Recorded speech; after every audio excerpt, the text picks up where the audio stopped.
വിസ്മയത. ഞാനാണ് വിസ്മയനീയത. എന്റെ അനന്തജ്ഞാനത്തിന്റെ വിസ്മയം. ആ വിസ്മയനീയത നിങ്ങളുടെ അറിവ് കൊണ്ടോ നിങ്ങളുടെ ബുദ്ധി കൊണ്ടോ മനസ്സിലാവുകയില്ല.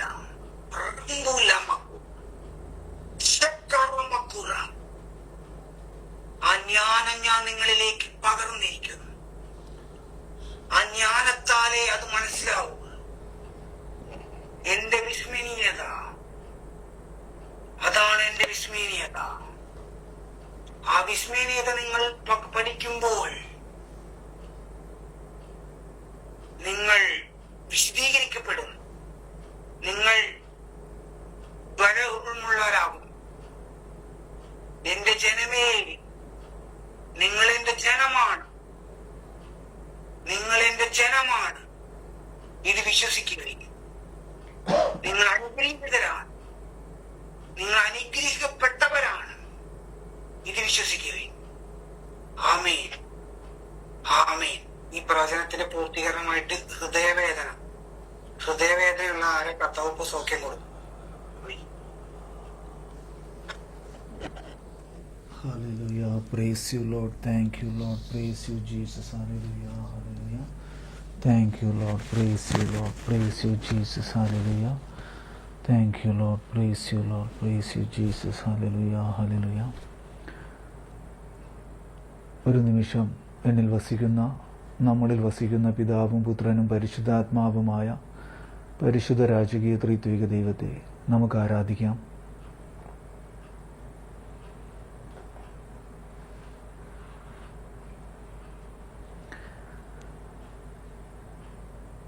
Thank you, Lord. Praise you, Lord. Praise you, Jesus. Amen. Isho മിശിഹായ്ക്ക് സ്തുതിയായിരിക്കട്ടെ. കത്തോലിക്ക സഭയുടെ മതബോധന ഗ്രന്ഥം 2636 ഖണ്ഡികയാണ് ഇപ്പോൾ നമ്മൾ പറയാൻ പോണത്. 2636.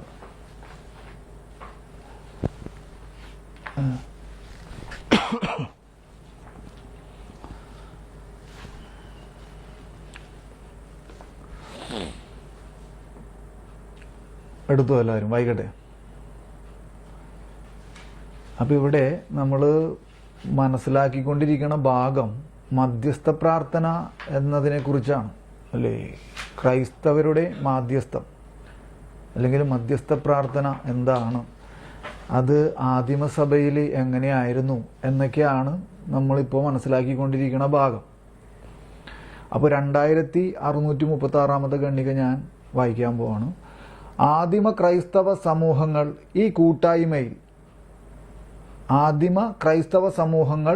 ഈ കൂട്ടായ്മ ആഴത്തിൽ അനുഭവിച്ചിരുന്നു. അപ്പോൾ ആഴത്തിൽ അനുഭവിച്ചിരുന്നു എന്ന് പറഞ്ഞാൽ അപ്പം എന്താണ് ഈ കൂട്ടായ്മ? അതാണ് മധ്യസ്ഥ പ്രാർത്ഥന. അല്ലെങ്കിൽ അവർ ഓരോ ഭവനങ്ങളിലും സമ്മേളിച്ചിരുന്നു. എന്തിനു വേണ്ടിയാണ്? അപ്പം അന്ന് അപ്പം ഞാൻ അപ്പസ്തോല പ്രവർത്തനം 12-ാം അധ്യായം 5-ാമത്തെ ഒരു വചനം, 5-ാമത്തെ ആ വചനത്തെ ഞാൻ വായിക്കാം. അങ്ങനെ പത്രോസ് കാരാഗൃഹത്തിലായി.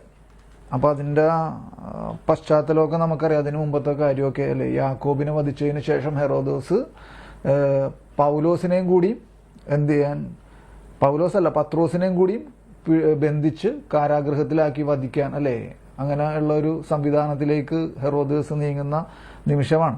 അപ്പം അങ്ങനെ പത്രോസ് കാരാഗൃഹത്തിലായി. സഭ അവന് വേണ്ടി ദൈവത്തോട് തീക്ഷ്ണമായി പ്രാർത്ഥിച്ചുകൊണ്ടിരുന്നു. അപ്പോൾ ഈ പഠന ബൈബിൾ ഉള്ളവർ ശ്രദ്ധിച്ചോ. അതിൻ്റെ ഈ 12:5 ഫുട്നോട്ടിൽ എഴുതിയിരിക്കണ കണ്ടോ? സഭയുടെ പ്രാർത്ഥനയുടെ ഫലമായാണ് പത്രോസ് ജയിലിൽ നിന്ന് മോചിതനായത്, അല്ലേ? പക്ഷെ അത് കഴിഞ്ഞിട്ടുള്ള ഒരു ഭാഗം ഞാൻ വായിക്കട്ടെ. ആദിമ സഭ മതപീഡനങ്ങളെ നേരിട്ടത് പ്രാർത്ഥനയിലൂടെ ആയിരുന്നു. മനസ്സിലായോ? ആദിമസഭ മതപീഡനങ്ങളെ നേരിട്ടത് എങ്ങനെയായിരുന്നു? പ്രാർത്ഥനയിലൂടെയായിരുന്നു. ഇപ്പോൾ നമ്മളെ സംബന്ധിച്ച് നമ്മളെപ്പോഴും കാണുന്ന ഒരു, പ്രത്യേകിച്ച് ഇപ്പോഴത്തെ കാലഘട്ടത്തിൽ കാണുന്ന ഒരു കാര്യമാണ്, പ്രത്യേകിച്ച് ക്രൈസ്തവരുടെ അവസ്ഥയിൽ എന്തെങ്കിലും ഒരു പ്രശ്നം ഉണ്ടായിക്കഴിഞ്ഞാൽ ഉടനെ നമ്മൾ എന്ത് ചെയ്യും? പ്ലക്കാർഡുകളും പിന്നെ എന്താണ് അല്ലേ, ബാനറുകളും ഒരു പ്രകടനമാണ്. മനസ്സിലായോ? എന്താണ്? പിന്നെ ഇവിടെ എറണാകുളത്താണെങ്കിൽ നമ്മുടെ ഹൈക്കോടതി, ഇപ്പം എൻ്റെ വീടിൻ്റെ അടുത്താണല്ലോ ഹൈക്കോടതിയുടെ മുമ്പിൽ തന്നെ വഞ്ചി സ്ക്വയർ എന്ന് പറഞ്ഞിട്ടൊരു ചെറിയൊരു സമ്മേളന, ഒരു ചെറിയൊരു പ്രസംഗ അല്ലേ, ഒരു ചെറിയ ഇത് ഇങ്ങനെ പണിതിട്ടിട്ടുണ്ട്. വഞ്ചി സ്ക്വയർ പോലെ അല്ല, ഒരു വഞ്ചി ഇതുപോലെയാണ് രൂപത്തിലാണ്. അപ്പോൾ അവിടെയാണ് എന്ത് അനീതികൾ ഉണ്ടായിക്കഴിഞ്ഞാൽ അവിടെയാണ് സമ്മേളിക്കുക, പ്രത്യേകിച്ച് നമ്മുടെ വിശ്വാസികളായ ആളുകളെല്ലാം. അത് തെറ്റാണെന്നല്ല കേട്ടോ ഞാൻ പറയണേ, അത് തെറ്റാണെന്നല്ല, നിങ്ങളാരും ഇത് കേൾക്കുന്നവരാരും തെറ്റിദ്ധരിക്കരുത്, അത് തെറ്റാണെന്നല്ല. പക്ഷെ ഇവിടെ വചനം നമ്മുടെ അടുത്ത് എന്താ പറയണേ? ആദിമസഭ മതപീഡനങ്ങളെ അല്ലേ, മതപീഡനങ്ങളെ മാത്രമല്ല, അന്നുണ്ടായിരുന്ന എല്ലാ തരത്തിലുള്ള പീഡനങ്ങളെയും എങ്ങനെയാണ് നേരിട്ടതെന്നാ പറയണേ? പ്രാർത്ഥനയിലൂടെയാണ്. നമ്മളെ സംബന്ധിച്ച് ഇന്നത്തെ കാലഘട്ടത്തിൽ നമ്മൾ പ്രാർത്ഥനയിലൂടെ എന്തിനെ നേരിടാൻ നമ്മൾ ആഗ്രഹിക്കുന്നില്ല, അല്ലെങ്കിൽ നമ്മൾ വിസമ്മതിക്കുന്നു, അതിനെ നിരസിക്കുന്നു. എന്തിനെ? പീഡനങ്ങളെ. അത് നമ്മുടെ വ്യക്തിപരമായിട്ട് നമുക്ക് ലഭിക്കുന്നതാകാം, നമ്മുടെ കുടുംബജീവിതത്തിൽ നിന്ന് നമുക്ക് ലഭിക്കുന്നതാകാം, നമ്മുടെ ജോലിസ്ഥലങ്ങളിൽ നിന്ന് നമുക്ക് ലഭിക്കുന്നതാകാം, നമ്മുടെ നമ്മുടെ നാട്ടിൽ നിന്നല്ലേ, നമ്മുടെ അയൽവാസികളിൽ നിന്നോ നമ്മുടെ ബന്ധുമിത്രാദികളിൽ നിന്നോ ഒക്കെ ലഭിക്കുന്നതാകാം. അപ്പോൾ ഈ പീഡനങ്ങളെ ഒന്നും നമ്മൾ എന്ത് ചെയ്യാൻ, അനീതികളെ ഒന്നും എങ്ങനെ നമ്മൾ നേരിടാൻ ആഗ്രഹിക്കുന്നില്ല. നമ്മൾ പ്രാർത്ഥനയിലൂടെ നേരിടാൻ ആഗ്രഹിക്കുന്നില്ല, മറിച്ച് നമ്മൾ എന്ത് ചെയ്യും? നമ്മളതിനെ പ്രതികരിക്കുന്നു. അപ്പോൾ ക്രൈസ്തവരുടെ ആദിമസഭയിലുണ്ടായിരുന്ന ക്രൈസ്തവരുടെ ആ മനോഭാവം ഇന്ന് നഷ്ടപ്പെട്ടിരിക്കുന്നു എന്നുള്ളതാണ് എന്നെയും നമ്മളെ അല്ലേ, നമ്മൾ ഓരോരുത്തരെയും, ഞാനും എന്നെയും കൂട്ടിച്ചേർത്തിട്ടാണ് ഞാനത് പറയണേ. മനസ്സിലാവുണ്ടോ? നമ്മളെപ്പോഴും പ്രതികരിക്കുകയാണ്, അനീതി കാണുമ്പോൾ പ്രതികരിക്കുക. യേശു എപ്പോഴെങ്കിലും അനീതി കണ്ടപ്പോൾ പ്രതികരിച്ചോ? അപ്പോൾ ഉടനെ വരണ കാര്യം ഇതാണ്, ഈശോ ചാട്ടവാറെടുത്തില്ലേ എന്നുള്ളത്. മനസ്സിലാവുണ്ടോ? ദേവാലയത്തിൽ നിന്ന് എല്ലാവരും അടിച്ച് പുറത്താക്കിയില്ലേ? അതൊന്നും അല്ല അതിൻ്റെ അർത്ഥം. മനസ്സിലാവുണ്ടോ? സഭ ആ വചനത്തെ വ്യാഖ്യാനിക്കുന്നത് അങ്ങനെയല്ല, നമ്മൾ വ്യാഖ്യാനിക്കുന്നത് അങ്ങനെയാണ്. അപ്പം അതൊന്നും അല്ല അതിൻ്റെ അർത്ഥം. അതവിടെ നിൽക്കട്ടെ. അപ്പം ഞാൻ പറഞ്ഞ മനസ്സിലായോ? ഇപ്പോൾ നമ്മളുടെ തിന്മകൾ കണ്ടിട്ട്, നമ്മളിലുള്ള തിന്മകൾ കണ്ടിട്ട് ഈശോ നമ്മുടെ അടുത്ത് പ്രതികാരം ചെയ്തോ? നമ്മളിങ്ങനെ ചിന്തിക്കൂ. മനസ്സിലായോ? പ്രതികാരം ചെയ്തോ? എന്തു ചെയ്തു ഈശോ? നമ്മുടെ അടുത്ത് പ്രതികാരം ചെയ്തോ? അതോ ഈശോ അവൻ്റെ അവസാന തുള്ളി രക്തം വരെ ചിന്തി അവൻ നമ്മളെ രക്ഷിച്ചോ? എന്താ ഉണ്ടായത്? നമുക്ക് മറ്റുള്ളവരുടെ അനീതി കാണുമ്പോൾ, അല്ലെങ്കിൽ മറ്റുള്ളവരുടെ ഒരു വിഷയത്തിൽ നമുക്ക് കുറവ് കാണുമ്പോൾ നമുക്ക് എന്ത് വരും? നമുക്കത് ഇഷ്ടപ്പെടില്ല. അത് നമ്മൾ ശരിയാണ്, അവർ ചെയ്ത തെറ്റാണ്, തെറ്റായിരിക്കും, നമ്മുടെ അടുത്തായിരിക്കും 101% ന്യായമുള്ളത്. പക്ഷെ അപ്പോൾ എന്നിരുന്നാലും നമ്മൾ അവിടെ എങ്ങനെയാണ് അതിനെ നേരിടേണ്ടതും എന്നൊക്കെയുള്ളത് ആദിമസഭയിലെ അല്ലെ വിശ്വാസികൾ, സമൂഹം നമ്മളെ കാണിച്ചു തരികയാണ്. എങ്ങനെയാണ് മതപീഡനങ്ങളെ അവർ നേരിട്ടത് എങ്ങനെയാണെന്ന്? പ്രാർത്ഥനയിലൂടെയായിരുന്നു.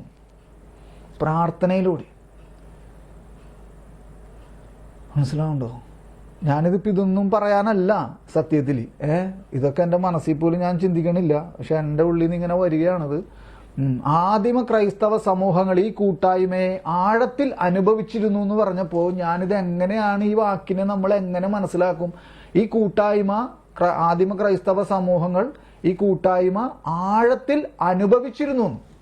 ഇതിനെങ്ങനെ നമ്മൾ ഈ വാക്കിനെ ആഴത്തിൽ അനുഭവിക്കുക എന്ന് പറഞ്ഞാൽ എങ്ങനെ ഇതിനെ മനസ്സിലാക്കണേ?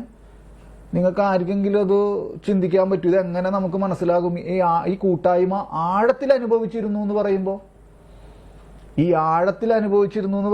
ഈ ഒരു ഒറ്റ വചനഭാഗത്തെയാണ് ഈ 12:5 പഠന ബൈബിളിൽ ഈ എഴുതിയിരിക്കുന്ന ഈ ഒരു ഭാഗം ഫുട്നോട്ടിൽ എന്തെന്നാണ്?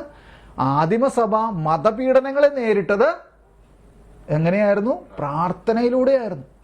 അപ്പൊ ഇതാണ് ശരിക്കും ആ അല്ലെ കൂട്ടായ്മ ആഴത്തിൽ അനുഭവിച്ചിരുന്നു. ഈ കൂട്ടായ്മ ഇങ്ങനെയാണ് അതിനെ പറയാൻ പറ്റുക, വേറെ എങ്ങനെ അതിനെ പറയാൻ പറ്റില്ല. മനസ്സിലാവുണ്ടോ? ആദിമ ക്രൈസ്തവ സമൂഹങ്ങൾ അല്ലെങ്കിൽ സഭയിലെ വിശ്വാസി സമൂഹങ്ങൾ ഈ കൂട്ടായ്മ, അവരുടെ സമ്മേളനങ്ങൾ, അവർ കൂടിയിരുന്ന ആ അവസ്ഥയിലുണ്ടായിരുന്ന മതപീഡനങ്ങളെയും വ്യക്തിപരമായ അവരുടെ എതിർപ്പുകളും എല്ലാ അവസ്ഥകളെയും അവർ നേരിട്ടത് എങ്ങനെയാണ്? പ്രാർത്ഥനയിലൂടെയായിരുന്നു. ഞാനിത് പലവട്ടം പറയുകയാണ്. നമുക്കിത് ഇന്ന് നഷ്ടപ്പെട്ടു പോയി. എനിക്കടക്കമുള്ള ആൾക്കാർക്ക് നഷ്ടപ്പെട്ടു പോയി. നമ്മളതിനെ തിരിച്ചു പിടിക്കാൻ ആഗ്രഹിക്കണമില്ല. മനസ്സിലാവുണ്ടോ? ഇത് വലിയൊരു വിഷയമാണ്, ഒരു വെല്ലുവിളിയുമാണ്. മനസ്സിലാവുണ്ടോ? അപ്പൊ ഞാൻ ഒരിക്കൽ കൂടി ആ ആദ്യത്തെ കത്തോലിക്ക സഭയുടെ മതബോധന ഗ്രന്ഥത്തിൽ ആ 2636 ഖണ്ഡികയുടെ ആദ്യത്തെ സെന്റൻസ് മാത്രമാണ് നമ്മളിപ്പോൾ വായിച്ചത്. ആദിമ ക്രൈസ്തവ സമൂഹങ്ങൾ ഈ കൂട്ടായ്മ ആഴത്തിൽ അനുഭവിച്ചിരുന്നു. എന്നിട്ട് അതിന്റെ 116 നമ്പർ ഇട്ടിട്ട് അതിന്റെ കോട്ട് ഈ 12:5 അപ്പസ്തോല പ്രവർത്തനം 12:5 കൊടുത്തിരിക്കണേ. മനസ്സിലാവുന്നുണ്ടോ? പക്ഷെ അവിടെ പഠന ബൈബിളിൽ നമ്മൾ അതിന്റെ ഫുട് നോട്ടിലാണ് ഇവിടെ അതിന്റെ ആ അന്തസത്ത നമുക്ക് മനസ്സിലാവണം. ഈ വചനഭാഗത്തിന്റെ അന്തസത്ത എന്താണ് മനസ്സിലായത്? ഞാൻ ഒരിക്കൽ കൂടി പറയണേണ്, ആദിമസഭ ഇതെല്ലാം നേരിട്ടത്, ഈ പീഡനങ്ങളെല്ലാം നേരിട്ടത് പ്രാർത്ഥനയിലൂടെയായിരുന്നു.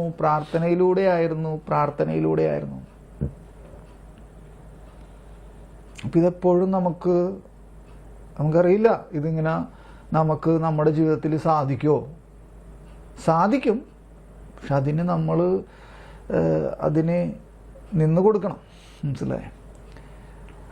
എന്നിട്ട് അത് കഴിഞ്ഞിട്ട് കത്തോലിക്ക സഭയുടെ ഖണ്ഡിക ഞാൻ തുടർന്ന് വായിക്കണേണ്.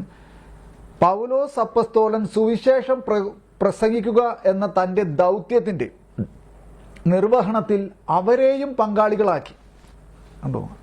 അപ്പോ അവരെയും പങ്കാളികളാക്കി എന്ന് പറഞ്ഞിട്ട് പിന്നെ 117 നമ്പർ ഇട്ടിട്ട് അവിടെ ഏതൊക്കെയാണ് ഫുട് നോട്ടിൽ CCCയിൽ വചനഭാഗങ്ങൾ കൊടുത്തിരിക്കണേന്ന് നോക്കിയേ നിങ്ങൾ. 117 നോക്കിയേ. അപ്പൊ ഇതിന്റെ ഇടയിൽ നമ്മൾ തീർന്നില്ല. ഈ 116 എന്നുള്ളതിൽ 12:5 മാത്രമേ വായിച്ചുള്ളൂ. 20:36, 21 5 വചനം, 2 കൊരിന്തോസ് 9:14 ഇതൊക്കെ ഉണ്ട്. അപ്പൊ ഞാൻ അതൊക്കെ ഒന്ന് ഓടിച്ചു വായിക്കട്ടെ. ഇത് നമ്മ ആദ്യത്തെ സെന്റൻസ് വായിച്ചില്ലേ? ഏതാണ്? ആദിമ ക്രൈസ്തവ സഭ സമൂഹങ്ങൾ ഈ കൂട്ടായ്മ ആഴത്തിൽ അനുഭവിച്ചിരുന്നു എന്ന് പറഞ്ഞിട്ട് നമ്മൾ അപ്പസ്തോല പ്രവർത്തനം 12-ാം അധ്യായം 5-ാമത്തെ വചനം മാത്രമേ വായിച്ചുള്ളൂ. പിന്നെ അതിൽ തന്നെ കൊടുത്തിരിക്കുന്ന കോട്ടാണ് 20-ാം അധ്യായം അല്ലേ? അപ്പസ്തോല പ്രവർത്തനം 20-ാം അധ്യായം 20:36 വായിക്കട്ടെ. ഇത് പറഞ്ഞതിന് ശേഷം അവൻ മുട്ടുകുത്തി മറ്റെല്ലാവരോടും കൂടെ പ്രാർത്ഥിച്ചു. ഇതെല്ലാം സഭയുടെ ജീവിതത്തിലെ ആദിമസഭാ ജീവിതത്തിലെ എന്താണ് അക്കാലത്ത് അവരുടെ മധ്യസ്ഥ പ്രാർത്ഥനയുടെ മധ്യസ്ഥ പ്രാർത്ഥനയെ കുറിച്ചാണ് നമ്മൾ പറഞ്ഞുകൊണ്ടിരിക്കണമെന്ന് ഞാൻ ആദ്യമേ തന്നെ പറഞ്ഞു. ഇത് പറഞ്ഞതിന് ശേഷം അവൻ മുട്ടുകുത്തി മറ്റെല്ലാവരോടും കൂടെ പ്രാർത്ഥിച്ചു. അവരെല്ലാവരും, ഞാൻ ആ 37 കൂടി വായിക്കണുണ്ടോ, അതിൻ്റെ അവരെല്ലാവരും കരഞ്ഞുകൊണ്ട് പൗലോസിനെ ആലിംഗനം ചെയ്ത് ഗാഢമായി ചുംബിച്ചു. കാരണം പൗലോസ് പറഞ്ഞു, ഇനിമേൽ എൻ്റെ മുഖം നിങ്ങൾ ദർശിക്കുകയില്ല എന്നൊക്കെ പറഞ്ഞിരുന്നു. കാരണം അവൻ ജെറുസലേമിലേക്ക് പോവുകയാണ് മരിക്കാൻ വേണ്ടി ഇതിന് ശേഷം. മനസ്സിലാവുണ്ടോ? ഭാഗങ്ങളിലേക്കാണ് പിന്നീട് വരണേ. ആ സീനൊക്കെ ഒന്ന് ആലോചിച്ച് നോക്കിയേ. അപ്പൊ അവർ പ്രാർത്ഥിക്കണേണ്. മനസ്സിലായി? ഇതൊക്കെ മധ്യസ്ഥ പ്രാർത്ഥനയുടെ അതിന്റെ അന്തസത്തെ എടുത്ത് കാണിക്കുകയാണ് നമ്മളെ. അപ്പോ പൗലോസ് അപ്പസ്തോലൻ സുവിശേഷം പ്രസംഗിക്കുക. നമ്മൾ ആദ്യത്തെ സെന്റൻസിലാണല്ലേ. സോറി. പിന്നെ എന്താണ് 20:36 കഴിഞ്ഞിട്ട് 21-ാം അധ്യായം 21-ാം അധ്യായത്തില് 5-ാമത്തെ വചനം എന്താ പറയണേ? 5-ാമത്തെ വചനം എന്താ പറയണേ? അവിടുത്തെ താമസം കഴിഞ്ഞ് ഞങ്ങൾ യാത്ര തുടർന്നു. സ്ത്രീകളും കുട്ടികളും ഉൾപ്പെടെ അവരെല്ലാവരും നഗരത്തിന് വെളിയിൽ വരെ ഞങ്ങളെ അനുയാത്ര ചെയ്തു. സമുദ്രതീരത്ത് മുട്ടുകുത്തി ഞങ്ങൾ പ്രാർത്ഥിക്കുകയും വിടവാങ്ങുകയും ചെയ്തു.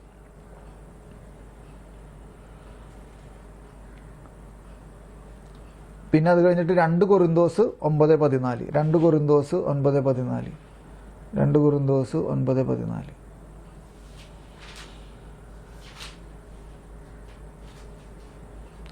മാത്രമല്ല നിങ്ങളിൽ മികച്ചു നിൽക്കുന്ന ദൈവകൃപ നിമിത്തം അവർ നിങ്ങളെ കാണാൻ ആഗ്രഹിക്കുകയും നിങ്ങൾക്ക് വേണ്ടി പ്രാർത്ഥിക്കുകയും ചെയ്യും.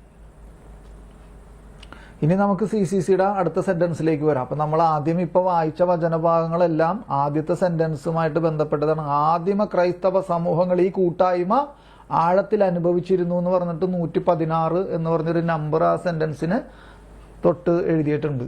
അപ്പോൾ കത്തോലിക്ക സഭയുടെ മതബോധന ഗ്രന്ഥത്തെ എങ്ങനെയാണത് എടുക്കാനതും അത് മനസ്സിലാക്കണതെന്നും അറിയാൻ പാടില്ല എങ്കിൽ പിന്നെ എല്ലാവർക്കും ഇതിലുള്ളവർക്ക് എല്ലാവർക്കും അറിയാമോ എന്ന് പുതിയതായിട്ട് വന്നവർക്ക് അറിയാമെന്ന് എനിക്കറിയില്ല. അങ്ങനെയുള്ളവർ വിഷമിക്കണ്ട, അത് പിന്നീട് ഞാൻ പറഞ്ഞുതരാം. ഇപ്പം എന്തായാലും തൽക്കാലം ഇതിപ്പോൾ ഞാൻ പറയണത് അവിടെ ശ്രദ്ധിച്ച് നോക്കിയാൽ മതി. ഇത് എടുത്തോ, കിട്ടിയോ നിങ്ങൾക്ക് എല്ലാവർക്കും? ഈ 2636 പുതിയ ആൾക്കാർക്ക് കിട്ടിയോ? പഴയ ആൾക്കാരുടെ കാര്യമല്ല, പുതിയ ആൾക്കാർക്ക് കിട്ടിയല്ലോ അല്ലേ? ആ, ഓക്കെ. ഈ ഷൈനിക്ക് കിട്ടിയോ? ഷൈനിക്ക് കിട്ടിയോ? ഷൈനി ഉണ്ടോ ഇതിൽ? ഞാൻ പേരെടുത്ത് ചോദിക്കണത് അത് അവർക്ക് കിട്ടിയിട്ടില്ലെങ്കിൽ അത് ഇതായി പോരുതേ, അതുകൊണ്ടാണ് ഞാൻ ചോദിക്കണേ. മറുപടി തരുന്നില്ല. ഓക്കെ. അപ്പോൾ ഞാൻ അടുത്ത സെന്റൻസ് വായിക്കട്ടെ. പൗലോസ് അപ്പസ്തോലൻ സുവിശേഷം പ്രസംഗിക്കുക എന്ന തൻ്റെ ദൗത്യത്തിന്റെ നിർവഹണത്തിൽ അവരെയും പങ്കാളികളാക്കി. അപ്പം അവരെയും കണ്ടോ, പൗലോസ് അപ്പസ്തോലൻ തനിക്ക് വ്യക്തിപരമായി കർത്താവ് അല്ലേ സുവിശേഷ പ്രഘോഷണത്തിലേക്ക് കർത്താവ് വിളിച്ചിരിക്കുന്നു. ആ സുവിശേഷ പ്രഘോഷണത്തിൽ മറ്റുള്ളവരെയും പൗലോസ് അപ്പസ്തോലൻ പങ്കാളികളാക്കി. അതെങ്ങനെയാണെന്നുള്ളതാണ് അടുത്ത വചനഭാഗങ്ങളിൽ പറയണം.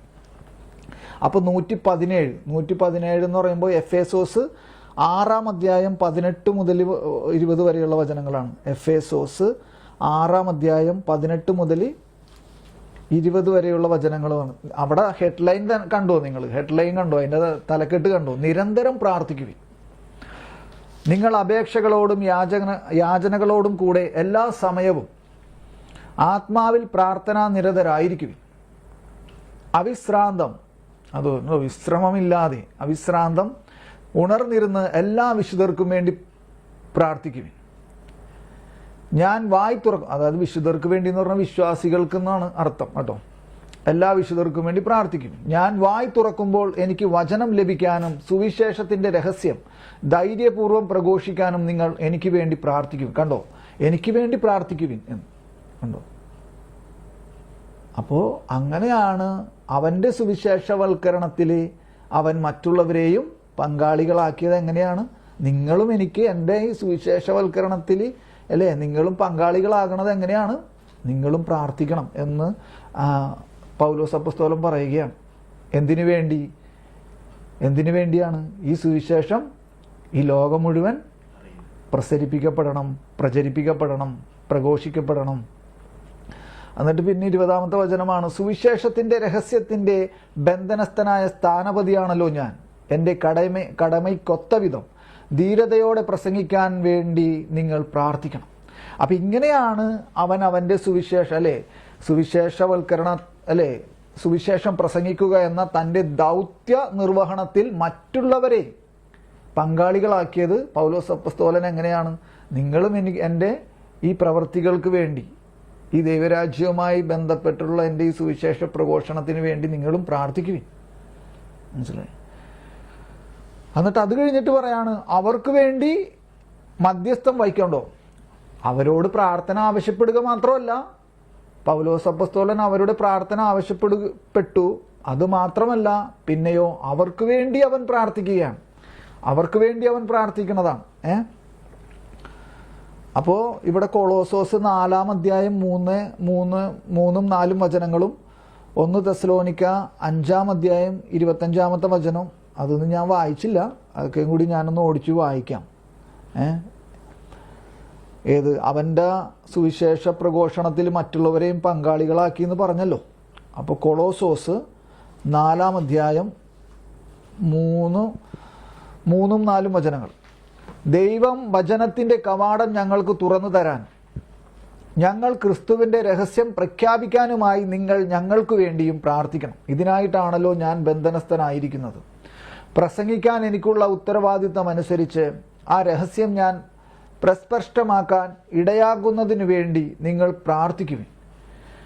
കണ്ടോ? അപ്പോൾ ശുശ്രൂഷയ്ക്ക് ശരിക്കും മധ്യസ്ഥ പ്രാർത്ഥനയുടെ ആവശ്യമുണ്ട്. മനസ്സിലായോ? സുവിശേഷ പ്രഘോഷണത്തിന് ഇപ്പോൾ ഒരാൾ ഇവിടെ നിന്ന് ഇപ്പോൾ സുവിശേഷം പ്രഘോഷിക്കണത്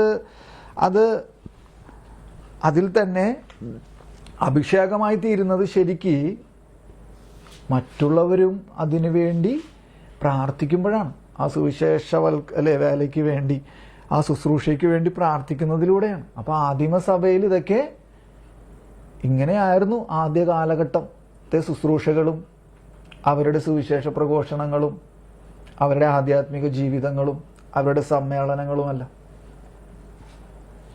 അത് കഴിഞ്ഞിട്ട് പിന്നെ 1 തെസ്സലോനിക്ക 5:25, 1 തെസ്സലോനിക്ക 5:25, 1 തെസ്സലോനിക്ക 5:25.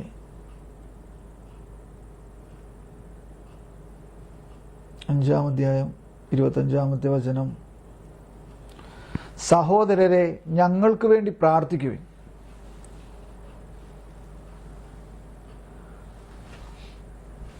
പിന്നെ അടുത്ത സെന്റൻസിലേക്ക് പോകാണ്ടോ. ഇപ്പോൾ നമ്മൾ നേരത്തെ വായിച്ച സെന്റൻസിന്റെ ആ വചനക്കോട്ടുകൾ പൂർത്തിയായി. ഏതൊക്കെയായിരുന്നു? പൗലോസ് അപ്പസ്തോലൻ സുവിശേഷം പ്രസംഗിക്കുക എന്ന തൻ്റെ ദൗത്യത്തിന്റെ നിർവഹണത്തിൽ അവരെയും പങ്കാളികളാക്കി എന്ന് പറഞ്ഞിട്ടാണ് പിന്നെ എന്താണ് എഫേസോസ് 6-ാം അധ്യായം 18 മുതൽ 20 വരെയുള്ള വചനങ്ങളും, കൊളോസോസ് 4-ാം അധ്യായത്തിൽ 3, 4 വചനങ്ങളും, 1 തെസ്സലോനിക്ക 5-ാം അധ്യായത്തിൽ 25-ാമത്തെ വചനങ്ങളും നമ്മൾ വായിച്ചു. ഇതിപ്പോൾ വചനങ്ങളൊക്കെ നമ്മളിങ്ങനെ ഓടിച്ചു വായിച്ചതാണ്. എന്നിരുന്നാലും നിങ്ങളത് പിന്നീട് ഒക്കെ നോക്കണം കേട്ടോ.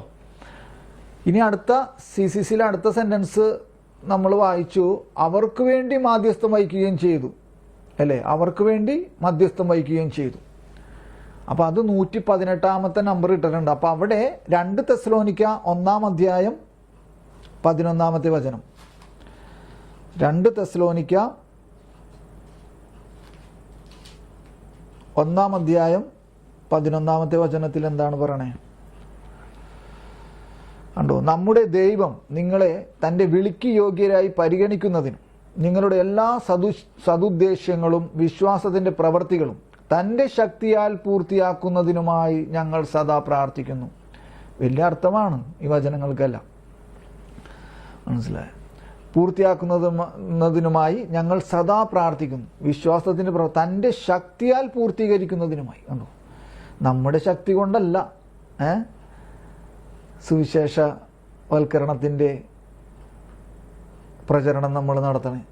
ആരുടെ ശക്തിയാണ്? തൻ്റെ ശക്തിയാൽ പൂർത്തീകരിക്കുന്നതിനുമായി. മനസ്സിലായി? പരിശുദ്ധാത്മാവാണ് അതിൻ്റെ മുഖ്യ കാര്യസ്ഥൻ സുവിശേഷ പ്രഘോഷണത്തിൻ്റെ എന്ന് ജോൺ പോൾ രണ്ടാമൻ മാർപ്പാപ്പയൊക്കെ പറഞ്ഞ് വെച്ചിരിക്കുകയാണ്.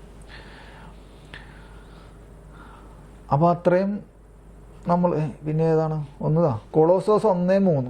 ആ വചനം ഞാൻ പെട്ടെന്ന് അടുത്തതിലേക്ക് പോകാൻ മറന്നു പോകണം. കൊളോസോസ് 1-ാം അധ്യായം 3-ാമത്തെ വചനം. അതെന്ത് എഴുതിയേക്കണം? അപ്പോൾ അവിടെ കൃതജ്ഞതയും പ്രാർത്ഥനയും എന്നൊക്കെ പറഞ്ഞിട്ടുള്ള അതിനാണ്. ഞങ്ങൾ നിങ്ങൾക്ക് വേണ്ടി പ്രാർത്ഥിക്കുമ്പോഴൊക്കെ നമ്മുടെ കർത്താവായ യേശു ക്രിസ്തുവിൻ്റെ പിതാവായ ദൈവത്തിന് നന്ദി പറയും. അപ്പോൾ പൗലോസ് അപ്പസ്തോലൻ അവരുടെ പ്രാർത്ഥന ആവശ്യപ്പെടുക മാത്രമല്ല, പൗലോസ് അപ്പസ്തോലൻ അവർക്ക് വേണ്ടി മധ്യസ്ഥം വഹിക്കുന്ന വചനഭാഗങ്ങളെയാണ് ഇപ്പം നമ്മൾ മനസ്സിലാക്കണത് കേട്ടോ. ഞങ്ങൾ നിങ്ങൾക്ക് വേണ്ടി പ്രാർത്ഥിക്കുമ്പോഴൊക്കെ നമ്മുടെ കർത്താവായ യേശു ക്രിസ്തുവിൻ്റെ പിതാവായ ദൈവത്തിന് നന്ദി പറയുന്നു. എന്തെന്നാൽ സ്വർഗത്തിൽ നിങ്ങൾക്ക് വേണ്ടി നിക്ഷിപ്തമായിരിക്കുന്ന പ്രത്യാശ മൂലം. ഇല്ലേ? 3-ാമത്തെ ഉള്ളൂ. ഇനി ഫിലിപ്പിയർക്ക് എഴുതിയ ലേഖനം, ഫിലിപ്പിയർക്ക് എഴുതിയ ലേഖനം 1-ാം അധ്യായം 3-4 വചനങ്ങൾ. ഞാൻ നിങ്ങളെ ഓർമ്മിക്കുമ്പോഴെല്ലാം എൻ്റെ ദൈവത്തിന് നന്ദി പറയുന്നു. എപ്പോഴും എൻ്റെ എല്ലാ പ്രാർത്ഥനകളിലും നിങ്ങൾക്കെല്ലാവർക്കും വേണ്ടി സന്തോഷത്തോടെ യാചിക്കുന്നു.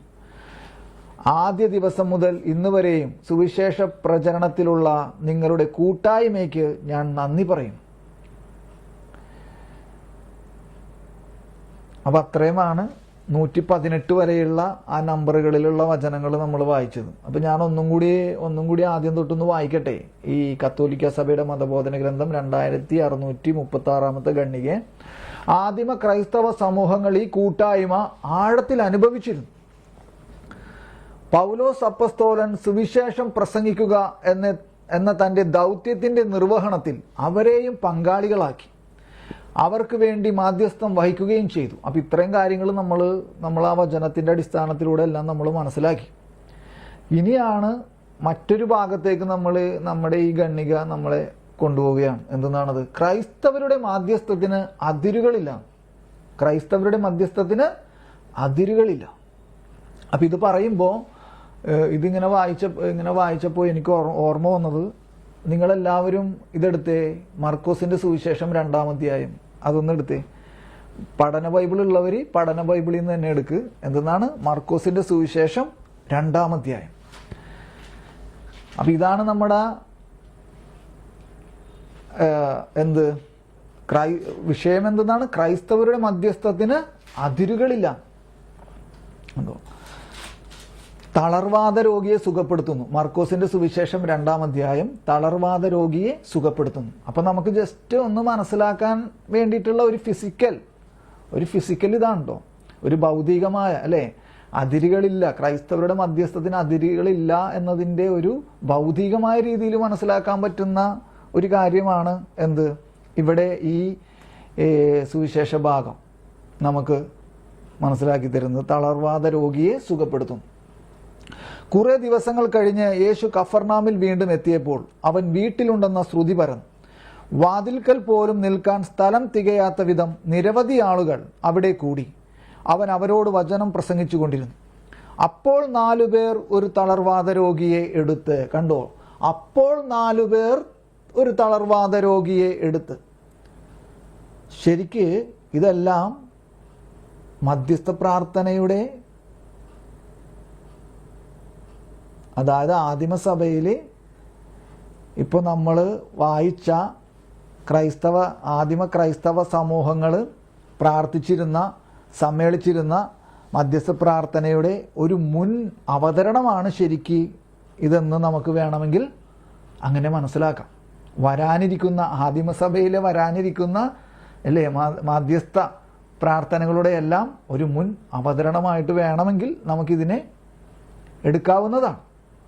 മനസ്സിലായി? എന്തെന്നാണ് പറഞ്ഞത്? അപ്പോൾ 4 പേർ കണ്ടോ? അപ്പോൾ 4 പേർ ഒരു തളർവാദ രോഗിയെ എടുത്ത് അവന്റെ പക്കലേക്ക് കൊണ്ടുവന്നു. എന്നാൽ ജനക്കൂട്ടം നിമിത്തം അവന്റെ അടുത്തെത്താൻ കഴിയാതെ അവൻ ഇരുന്ന സ്ഥലത്തിന്റെ മേൽക്കുര പൊളിച്ച്. കണ്ടോ? അവൻ ഇരുന്ന സ്ഥലത്തിന്റെ എന്ന് വെച്ചാൽ അവൻ ഇരുന്ന സ്ഥലം ഏതാണ്? ഒരു ഭവനമാണ്. അപ്പൊ ആ ഭവനത്തിന്റെ മേൽക്കുര പൊളിച്ച് ഈ തളർവാദ രോഗിയെ അവർ കിടക്കയോടെ താഴോട്ടിറക്കി. ഇതിനെ ജോൺ പോൾ രണ്ടാമൻ മാർപ്പാപ്പയെല്ലാം ഇതിനെ വ്യാഖ്യാനിക്കണത് അല്ലെ, ജോൺ പോൾ രണ്ടാമൻ മാർപ്പാപ്പ തന്നെയാണോ അല്ലെങ്കിൽ ഫ്രാൻസിസ് മാർപ്പാപ്പയായിരുന്നോ എന്ന് എനിക്കൊരു ഓർമ്മക്കുറവുണ്ട്. അവരെല്ലാം ഈ വചനഭാഗത്തെ വ്യാഖ്യാനിച്ചത് ഇങ്ങനെയാണ്. അവരെന്ത് പണിയാണ് ഈ കാണിച്ചതെന്ന് ചോദിക്കണം. ഒരു വീടിന്റെ മേൽക്കൂരയൊക്കെ പൊളിക്കണമെന്ന് പറഞ്ഞാൽ പോലീസ് കേസാവില്ലേ? അറസ്റ്റ് ചെയ്യപ്പെടില്ലേ? അല്ലേ? സ്വാഭാവികമായിട്ടുള്ളൊരു രീതിയിൽ മാർപ്പാപ്പ പറയാണ്. മനസ്സിലായോ? കേസെടുക്കില്ലേ? മനസ്സിലായോ? എന്ത് പണിയാണ് അവർ കാണിച്ചത്? എന്ത് ധൈര്യത്തിലാണ് അവർ അങ്ങനെ ഒരു പ്രവൃത്തി കാണിച്ചതെന്ന് ചോദിക്കണേ. മനസ്സിലാവുണ്ടോ? അപ്പം അതെല്ലാം വരാനിരിക്കുന്ന മധ്യസ്ഥ പ്രാർത്ഥനയുടെ എല്ലാം ഒരു മുൻ അവതരണമാണ്. ഈ 4 പേര് തളർവാദ രോഗിയെ കിടക്കയോടെ എടുത്ത് കർത്താവ് ഈശോ മിശിഹായുടെ മുന്നിൽ കൊണ്ടുവരുന്നതും അവിടേക്ക് സമീപിക്കാൻ പറ്റാതെ വന്നപ്പോൾ ആ വീടിന്റെ മേൽക്കുര പൊളിച്ചുകൊണ്ട് ആ കിടക്കയോടുകൂടി തളർവാദ രോഗിയെ അവൻ്റെ അടുക്കലേക്ക് അല്ലേ അതിന്. അപ്പം നമ്മളൊന്ന് ചിന്തിച്ച് നോക്കി, ഒരു വീടിൻ്റെ ആ മേൽക്കൂര പൊളിച്ച് അല്ലേ ഒരു ഓട് അല്ലേ അങ്ങനെ ചിന്തിക്കാം. അങ്ങനെ അതൊക്കെ പൊളിച്ചിട്ട് ആ കഴുക്കോലൊക്കെ അല്ലേ ഒരു കട്ടിലോട് കൂടിയൊക്കെ ഇറക്കണമെന്നുണ്ടെങ്കിൽ എനിക്ക് മനസ്സിലായ എന്തെല്ലാം പരിശ്രമങ്ങൾ ചെയ്തിട്ടുണ്ടാവണം, എന്തെല്ലാം ചെയ്തിട്ടുണ്ടാവണം. കണ്ടോ, ഇതാണ് മധ്യസ്ഥ പ്രാർത്ഥനയ്ക്ക് വേണ്ട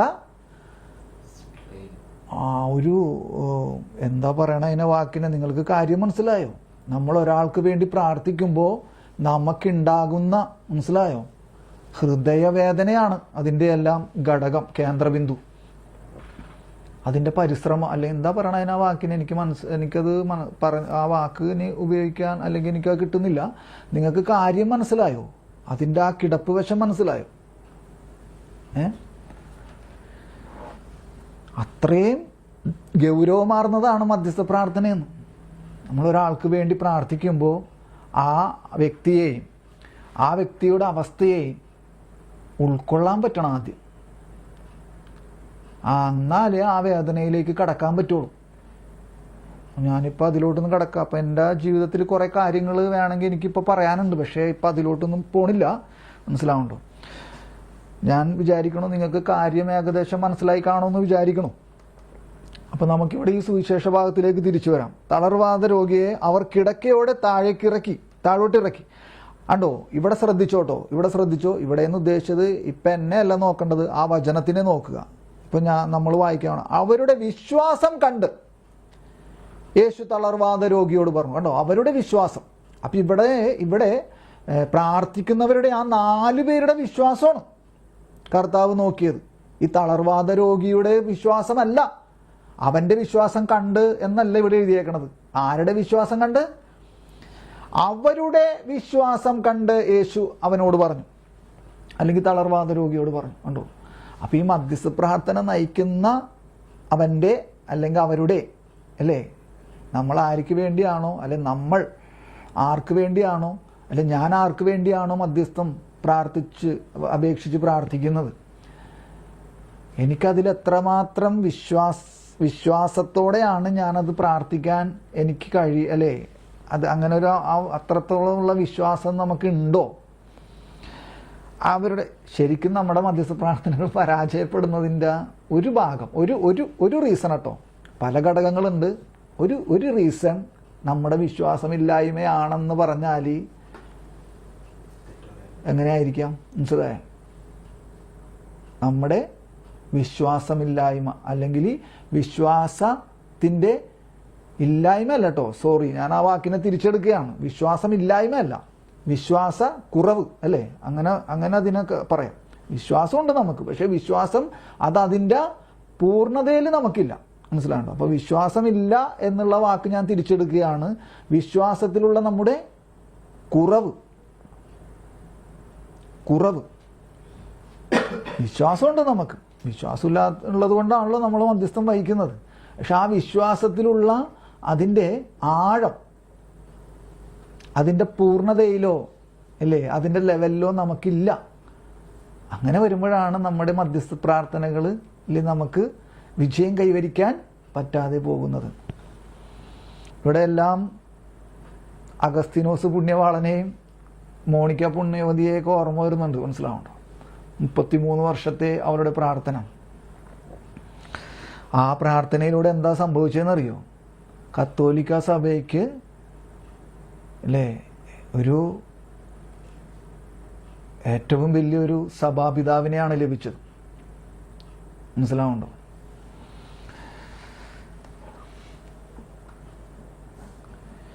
അപ്പോൾ അവരുടെ വിശ്വാസം കണ്ട് യേശു തളർവാദ രോഗിയോട് പറഞ്ഞു, മകനെ നിന്റെ പാപങ്ങൾ മോചിപ്പിക്കപ്പെട്ടിരിക്കുന്നു. കണ്ടോ, മകനെ നിന്റെ പാപങ്ങൾ മോചിപ്പിക്കപ്പെട്ടിരിക്കുന്നു. പിന്നെ ബാക്കിയൊക്കെ നിങ്ങൾക്ക് അറിയാലോ, ഞാൻ അതിലോട്ട് പോകണില്ല. അപ്പോൾ ഇവിടെ മറ്റൊരു കാര്യം കൂടി, ഒന്നവൻ്റെ പാപങ്ങൾ മോചിപ്പിക്കപ്പെട്ടു, രണ്ടാമത്തെ കാര്യം അവൻ്റെ രോഗവും മാറി. മനസ്സിലാവുണ്ടോ? ഒന്നവൻ്റെ തളർവാദം എന്ന രോഗവും നിന്ന് അവന് സൗഖ്യം കിട്ടി അല്ലേ, ശാരീരിക സൗഖ്യവും ആത്മീയ സൗഖ്യവും. അത് രണ്ട് കാര്യങ്ങളാണ് അല്ലേ. അവൻ്റെ പാപവും മോചിപ്പിക്കപ്പെട്ടു, അവൻ്റെ തളർവാദ രോഗവും മാറി. അപ്പോൾ ആ രണ്ട് ഭാഗങ്ങളെയും കർത്താവ് സൗഖ്യപ്പെടുത്തണേ, മനസ്സിലാവണം. അപ്പം നമുക്ക് അപ്പോൾ എന്താണ് നമ്മൾ പറഞ്ഞു വന്നത്? ക്രൈസ്തവരുടെ മധ്യസ്ഥത്തിന് അതിരുകളില്ല. ക്രൈസ്തവരുടെ മധ്യസ്ഥത്തിന് അതിരുകളില്ല. എന്നിട്ട് പിന്നെ പറയാണ്, എല്ലാ മനുഷ്യർക്കും വേണ്ടി, ഉന്നത സ്ഥാനീയരായ എല്ലാവർക്കും വേണ്ടി, പീഡകർക്ക് വേണ്ടിയും സുവിശേഷം നിരസിക്കുന്നവരുടെ രക്ഷയ്ക്ക് വേണ്ടിയും അവർ പ്രാർത്ഥിച്ചിരുന്നു. ആര്? ഈ ആദിമസഭയിലെ ക്രൈസ്തവ വിശ്വാസികൾ പ്രാർത്ഥിച്ചിരുന്നു. അപ്പോൾ ഇവിടെ ശ്രദ്ധിക്കണം, ക്രൈസ്തവരുടെ മധ്യസ്ഥത്തിന് അതിരുകളില്ല എന്ന് പറഞ്ഞിട്ട് പിന്നെ തുടങ്ങനെയാണ് എല്ലാ മനുഷ്യർക്കും വേണ്ടി എന്ന് പറയണം. അതായത് ലോകം മുഴുവനും വേണ്ടി, എല്ലാ മനുഷ്യർക്കും വേണ്ടി എന്ന് പറയുമ്പോൾ ലോകം മുഴുവനും വേണ്ടി. എന്നിട്ട് അതിനെ 3-4 കാര്യങ്ങൾ വീണ്ടും അതിൽ നിന്ന് വേർതിരിക്കുകയാണ്. 3-4 കാര്യങ്ങളായിട്ട് വീണ്ടും വേർതിരിക്കുകയാണ്. എന്തൊക്കെയാണ് ആ 3-4 കാര്യങ്ങൾ? ഒന്നാമത്തെ കാര്യം, ഉന്നത സ്ഥാനീയരായ എല്ലാവർക്കും വേണ്ടി, അതായത് ഭരണാധികാരികൾ. ഇപ്പം നമ്മൾ രാഷ്ട്രത്തിൻ്റെ തലവന്മാർക്കും ഇല്ലേ, നമ്മുടെ ന്യായാധിപന്മാർക്കും ഇങ്ങനെയൊക്കെ നമ്മൾ പ്രാർത്ഥിക്കില്ലേ. അപ്പോൾ ഉന്നത സ്ഥാനീയരായ എല്ലാവർക്കും വേണ്ടി, മനസ്സിലാവണം. ഇതെല്ലാം വിശുദ്ധ കുർബാന എന്ന കൂദാശയിൽ നമ്മൾ പ്രാർത്ഥിക്കുന്നുണ്ട്, മനസ്സിലായോ? ഉന്നത സ്ഥാനീയരായ എല്ലാവർക്കും വേണ്ടി ഒന്നാമത്തെ ഭാഗം. രണ്ടാമത്തെ ഭാഗം എന്താണ്? പീഡകർക്ക് വേണ്ടിയും. പീഡകർക്ക് വേണ്ടിയും. അപ്പൊ ഈശോ പറഞ്ഞു, നിങ്ങളെ പീഡിപ്പിക്കുന്നവർക്ക് വേണ്ടി പ്രാർത്ഥിക്കാൻ പറഞ്ഞു, മനസ്സിലായോ? പീഡകർക്ക് വേണ്ടി. ഇനി മൂന്നാമത്തെ കാര്യം എന്താണ്? സുവിശേഷം നിരസിക്കുന്നവരുടെ രക്ഷയ്ക്ക് വേണ്ടിയും. അങ്ങനെ 3 കാര്യങ്ങൾ ഇവിടെ പറയുകയാണ്. എന്താണ്? ലോകം മുഴുവനും വേണ്ടി, അല്ല എല്ലാ മനുഷ്യർക്കും വേണ്ടി എന്ന് പറഞ്ഞതിന് ശേഷം പിന്നെ പറയാനാണ്, ഉന്നത സ്ഥാനീയരായ എല്ലാവർക്കും വേണ്ടി, പീഡകർക്ക് വേണ്ടി. മൂന്നാമത്തത് സുവിശേഷം നിരസിക്കുന്നവരുടെ രക്ഷയ്ക്ക് വേണ്ടിയും അവർ പ്രാർത്ഥിച്ചിരുന്നു. അപ്പൊ ഇവിടെ എന്നെ സ്പർശിച്ചത് പീഡകർക്ക് വേണ്ടിയും സുവിശേഷം നിരസിക്കുന്നവരുടെ രക്ഷയ്ക്ക് വേണ്ടിയും എന്നുള്ളതാണ്. മനസ്സിലായോ? ശ്രദ്ധിക്കണേ. എന്താണ്? പീഡകർക്ക് വേണ്ടിയും സുവിശേഷം നിരസിക്കുന്നവരുടെ രക്ഷ. സുവിശേഷം നിരസിക്കുന്നവരുടെ രക്ഷ. അപ്പൊ നമ്മൾ പലപ്പോഴും പല സാക്ഷ്യങ്ങളൊക്കെ ഇങ്ങനെ അല്ലേ സമൂഹ മാധ്യമങ്ങളിലൂടെയൊക്കെ നമ്മൾ കേട്ടിട്ടുണ്ടാവും. ഇപ്പൊ നിരീശ്വരവാദിയായിരുന്ന ആൾക്കാർ അല്ലേ യേശു എന്ന ദൈവത്തിലേക്ക് വന്നു അല്ലെ, വിശ്വാസത്തിലേക്ക് വന്നു. അതേപോലെ ബൈബിള് കത്തിച്ച് കളഞ്ഞ ആൾക്കാർ അല്ലെ, ഇങ്ങനെയൊക്കെ പറഞ്ഞ് നമ്മൾ ഒരുപാട് സാക്ഷ്യങ്ങളൊക്കെ കേട്ടിട്ടുണ്ട്. പക്ഷേ പീഡകർക്ക് വേണ്ടിയും സുവിശേഷം നിരസിക്കുന്നവരുടെ രക്ഷയ്ക്ക് വേണ്ടിയും അവർ പ്രാർത്ഥിച്ചിരുന്നു എന്ന് പറഞ്ഞപ്പോൾ എനിക്ക് എൻ്റെ മനസ്സിലേക്ക് വന്ന ഒരു കാര്യം, അത് നമുക്ക് അപ്പസ്തോല പ്രവർത്തനം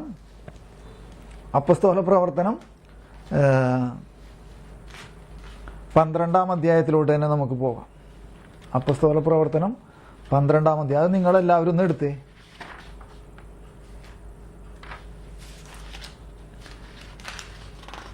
സോറി, 12-ാം അധ്യായമല്ല, 16-ാമത്തെ അധ്യായം. 16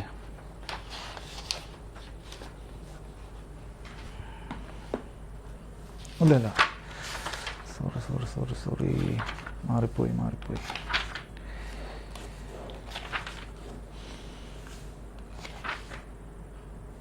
9-ാമത്തെ അധ്യായം കേട്ടോ, 9-ാമത്തെ അധ്യായം. ഞാൻ തെറ്റിപ്പോയി പറഞ്ഞതേ, ക്ഷമിക്കണേ. എന്തെന്നാണ് ഞാൻ പറഞ്ഞത്? അപ്പസ്തോല പ്രവർത്തനം 9-ാം അധ്യായം. ഞാൻ നേരത്തെ പറഞ്ഞതൊക്കെ തെറ്റിപ്പോയി.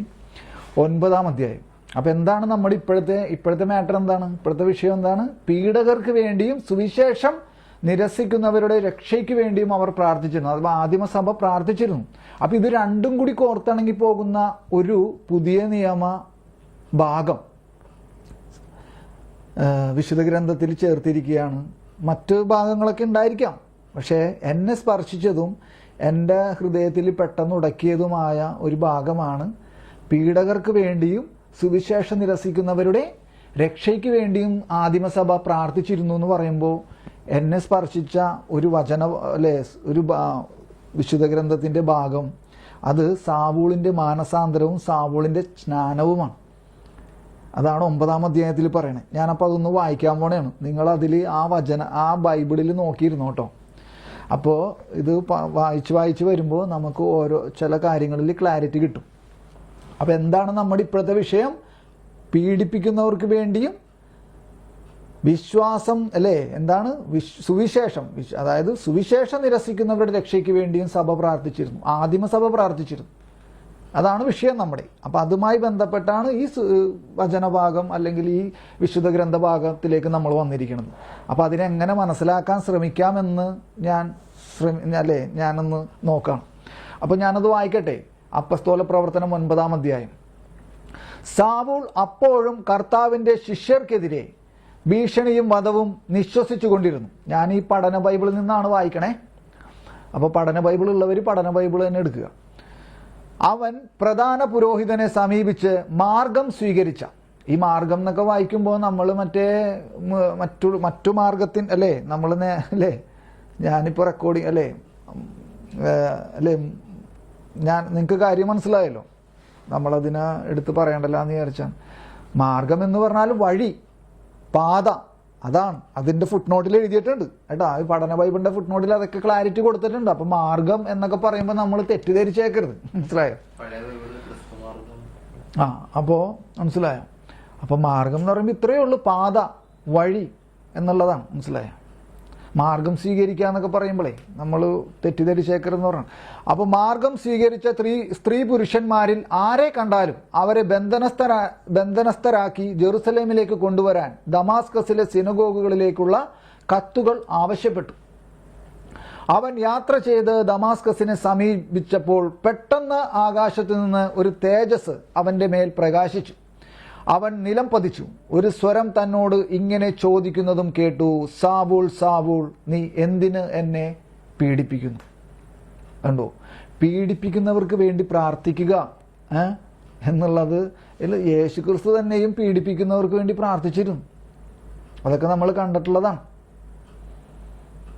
അപ്പസ്തോലന്മാരും സ്തഫാനോസ് പ്രാർത്ഥിച്ചു അല്ലേ, തന്നെ കല്ലെറിഞ്ഞ് അല്ലേ കൊണ്ടിരുന്നവരോട്, പിതാവേ ഇവരോട് ക്ഷമിക്കണം, ഇവരുടെ പ്രവൃത്തി ഇവരറിഞ്ഞുകൊണ്ട് ചെയ്യുന്നതല്ല എന്ന് പറഞ്ഞുകൊണ്ട് യേശുവും പ്രാർത്ഥിച്ചു. അപ്പോൾ സാവൂൾ സാവൂൾ, നീ എന്തിന് എന്നെ പീഡിപ്പിക്കുന്നു? അവൻ ചോദിച്ചു, പ്രഭോ നീ ആരാണ്? അപ്പോൾ മറുപടി ഉണ്ടായി, നീ പീഡിപ്പിക്കുന്ന യേശുവാണ് ഞാൻ. എഴുന്നേറ്റ് നഗരത്തിലേക്ക് പോവുക, നീ എന്താണ് ചെയ്യേണ്ടതെന്ന് അവിടെ വെച്ച് നിന്നോട് പറയപ്പെടും. അവനോടൊപ്പം യാത്ര ചെയ്തിരുന്നവർ സ്വരം കേട്ടെങ്കിലും ആരെയും കാണായികയാൽ മിണ്ടാനാകാതെ നിന്നുപോയി. സാവൂൾ നിലത്തുനിന്ന് എഴുന്നേറ്റു. കണ്ണുകൾ തുറന്നിരുന്നിട്ടും ഒന്നും കണ്ടില്ല. അവർ അവനെ കൈപിടിച്ച് ദമാസ്കസിലേക്ക് കൊണ്ടുപോയി. അപ്പോൾ ഇതിൻ്റെ ഫുട് നോട്ടിലൊക്കെ എഴുതിയിട്ടുണ്ട്, അതിനെക്കുറിച്ചൊക്കെ ഇതിൻ്റെ ക്ലാരിഫിക്കേഷൻ എഴുതിയിട്ടുണ്ട്. അപ്പോൾ അവിടെ ഒരു ഭാഗം എഴുതിയേക്കുന്ന എന്താണ്, പൗലോസ് സാവൂള് എന്തിനാണ് ദമാസ്കസിലേക്ക് വന്നത്? ക്രിസ്ത്യാനികളെ പിടിച്ചുകൊണ്ടുപോകാൻ അല്ലേ? ക്രിസ്തു ശിഷ്യന്മാരെ പിടിച്ചുകൊണ്ടുപോയി വധിക്കാനാണ് വന്നത്. ഇപ്പോൾ ആ ക്രിസ്ത്യാനികളായവർ ഇവൻ്റെ കൈക്ക് പിടിച്ചുകൊണ്ട് പോകുന്നു. മനസ്സിലായോ? ആ ക്രിസ്ത്യാനികളായവർ ഇവൻ്റെ കൈക്ക് പിടിച്ചുകൊണ്ട് പോകുന്നു. മനസ്സിലായി? അതാണ്. അവർ അവനെ കൈപിടിച്ച് ദമാസ്കസിലേക്ക് കൊണ്ടുപോയി. 3 ദിവസം അവന് കാഴ്ചയില്ലായിരുന്നു. അവൻ ഭക്ഷിക്കുകയോ പാനം ചെയ്യുകയോ ചെയ്തില്ല. ഇനി അടുത്ത ഭാഗം ഞാൻ വായിക്കുന്നതാണ്, സാവൂളിന്റെ സ്നാനം. അനനിയാസ് എന്ന് പേരുള്ള ഒരു ശിഷ്യൻ ദമാസ്കസിലുണ്ടായിരുന്നു. ദർശനത്തിൽ കർത്താവ് അവനെ വിളിച്ചു. അനനിയാസ്. അവൻ പറഞ്ഞു, കർത്താവേ ഇതാ ഞാൻ. കർത്താവ് അവനോട് പറഞ്ഞു, നീ എഴുന്നേറ്റ് റജുവീതി എന്ന് വിളിക്കപ്പെടുന്ന തെരുവിൽ ചെന്ന് യൂദാസിന്റെ ഭവനത്തിൽ താർസോസുകാരനായ സാവൂളിനെ അന്വേഷിക്കുക. അവനിതാ പ്രാർത്ഥിച്ചു കൊണ്ടിരിക്കുകയാണ്. അനനിയാസ് എന്നൊരാൾ വന്ന് തനിക്ക് വീണ്ടും കാഴ്ചയുണ്ടാകാൻ കൈകൾ വയ്ക്കുന്നതായി അവന് ദർശനമുണ്ടായി. അനനിയാസ് പറഞ്ഞു, കർത്താവെ, നിന്റെ വിശുദ്ധർക്കെതിരായി ജെറുസലേമിൽ എത്രയോ തിന്മകൾ പ്രവർത്തിച്ചിട്ടുണ്ടെന്ന് വളരെ പേരിൽ നിന്ന് ഈ മനുഷ്യനെ പറ്റി ഞാൻ കേട്ടിട്ടുണ്ട്. കണ്ടോ? പീഡകർക്ക് വേണ്ടി. ഞാൻ ചോദിക്കട്ടെ, അപ്പോൾ അന്നത്തെ ആദിമസഭയിലുണ്ടായിരുന്ന ആ കാലഘട്ടത്തിലെ വിശ്വാസികൾ ഉറപ്പായിട്ടും ഈ സാവൂൾ എന്ന് പറഞ്ഞ ഈ യുവാവിന് വേണ്ടിയും പ്രാർത്ഥിച്ചിരിക്കില്ലേ? മനസ്സിലാവുണ്ടോ? ശരിക്കും അന്നത്തെ ആ വിശ്വാസികൾ മുഴുവനും ഇവനെയും പേടിച്ചാണ് ഇരുന്നിരുന്നത് അല്ലേ? ഇവനെ അല്ലേ സാവൂൾ എന്ന് പറഞ്ഞ ഈ റോമാക്കാരനെ ഈ യഹൂദനെയും പേടിച്ച് ആണ്. കാരണം ഇവനാണ് ഇങ്ങനത്തെ ക്രിസ്തു മാർഗം സ്വീകരിച്ചവരെ തപ്പിപ്പിടിച്ച് അറസ്റ്റ് ചെയ്ത് അല്ലേ നിയമത്തിന്റെ മുമ്പിൽ ഹാജരാക്കി വധശിക്ഷയ്ക്ക് വിധിച്ചിരുന്നത്. അപ്പൊ ഇവനെ പേടിച്ചിരുന്ന അല്ലേ, പേടിച്ച് ഇരിക്കുന്ന ഒരവസ്ഥ. ആ അവസ്ഥയിലും ഇവരെന്ത് ചെയ്തിരുന്നു? സഭ എന്ത് ചെയ്തിരുന്നു? സഭ ഇവന് വേണ്ടി പ്രാർത്ഥിച്ചിരുന്നു എന്നുള്ളതാണ്. ഇവന് വേണ്ടി പ്രാർത്ഥിച്ചിരുന്നു എന്നുള്ളതാണ്. അപ്പൊ അനന്യാസ് പറയാനാണ്, കർത്താവിനോട് പറയാനാണ്. എന്തെന്നാണ് പറയണത്? ഇവൻ ഈ നമ്മുടെ എല്ലാ ശിഷ്യന്മാരെയും നമ്മുടെ വിശ്വാസി സമൂഹത്തെ മുഴുവനും ഇവൻ പീഡിപ്പിക്കുകയും അറസ്റ്റ് ചെയ്യുകയും അല്ലേ വധശിക്ഷയ്ക്ക് വിധിക്കാൻ കൊണ്ടുപോവുകയും ഒക്കെ ചെയ്യുന്ന ഒരാളാണ്. ഇവനെയാണോ രക്ഷിക്കാൻ കർത്താവ് പറയണേ എന്നുള്ള ഒരു സ്ഥിതിവിശേഷമാണ് ഇവിടെ. കൈകളിക്കുന്നത് അനന്യാസ് പറഞ്ഞു, കർത്താവ് നിന്റെ വിശുദ്ധർക്കെതിരായി ജെറുസലേമിൽ എത്രയോ തിന്മകൾ പ്രവർത്തിച്ചിട്ടുണ്ടെന്ന് വളരെ പേരിൽ നിന്ന് ഈ മനുഷ്യനെ പറ്റി ഞാൻ കേട്ടിട്ടുണ്ട്. ഇവിടെയും നിന്റെ നാമം വിളിച്ചപേക്ഷിക്കുന്ന സകലരെയും ബന്ധനസ്ഥനാക്കുന്നതിനുള്ള അധികാരം പുരോഹിത പ്രമുഖന്മാരിൽ നിന്ന് അവന് കിട്ടിയിരിക്കുന്നു. കണ്ടോ? മനസ്സിലായോ? അപ്പൊ അവന് അതിനുള്ള അധികാരമുണ്ട്, ഔദ്യോഗികമായിട്ട് നിയമപരമായിട്ട്. മനസ്സിലായോ? ആ അധികാരം മേടിച്ചുകൊണ്ടാണ് അവൻ വന്നിരിക്കണേ. അപ്പൊ അങ്ങനത്തെ ഒരാൾക്ക് വേണ്ടിയാണ് സഭ പ്രാർത്ഥിച്ചു കൊണ്ടിരിക്കണേന്ന് മനസ്സിലാക്കണം.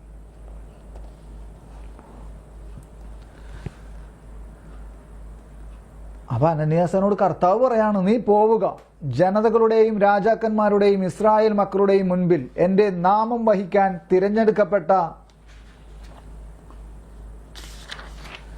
ഉപകരണമാണവൻ. എന്റെ നാമത്തെ പ്രതി അവൻ എത്രമാത്രം സഹിക്കേണ്ടിയിരിക്കുന്നുവെന്ന് ഞാൻ അവന് കാണിച്ചു കൊടുക്കും.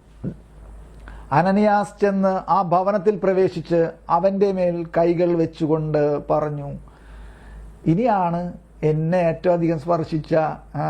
ഞാൻ ശരിക്കും പറയട്ടെ, ഇത് 25 വർഷം മുമ്പ് എന്നെ സ്പർശിച്ചതാണ് ഈ പൗലോസ് അപ്പസ്തോലൻ എന്ന് പറഞ്ഞ വ്യക്തി, അല്ലെങ്കിൽ സാവൂൾ എന്ന് പറഞ്ഞ വ്യക്തി.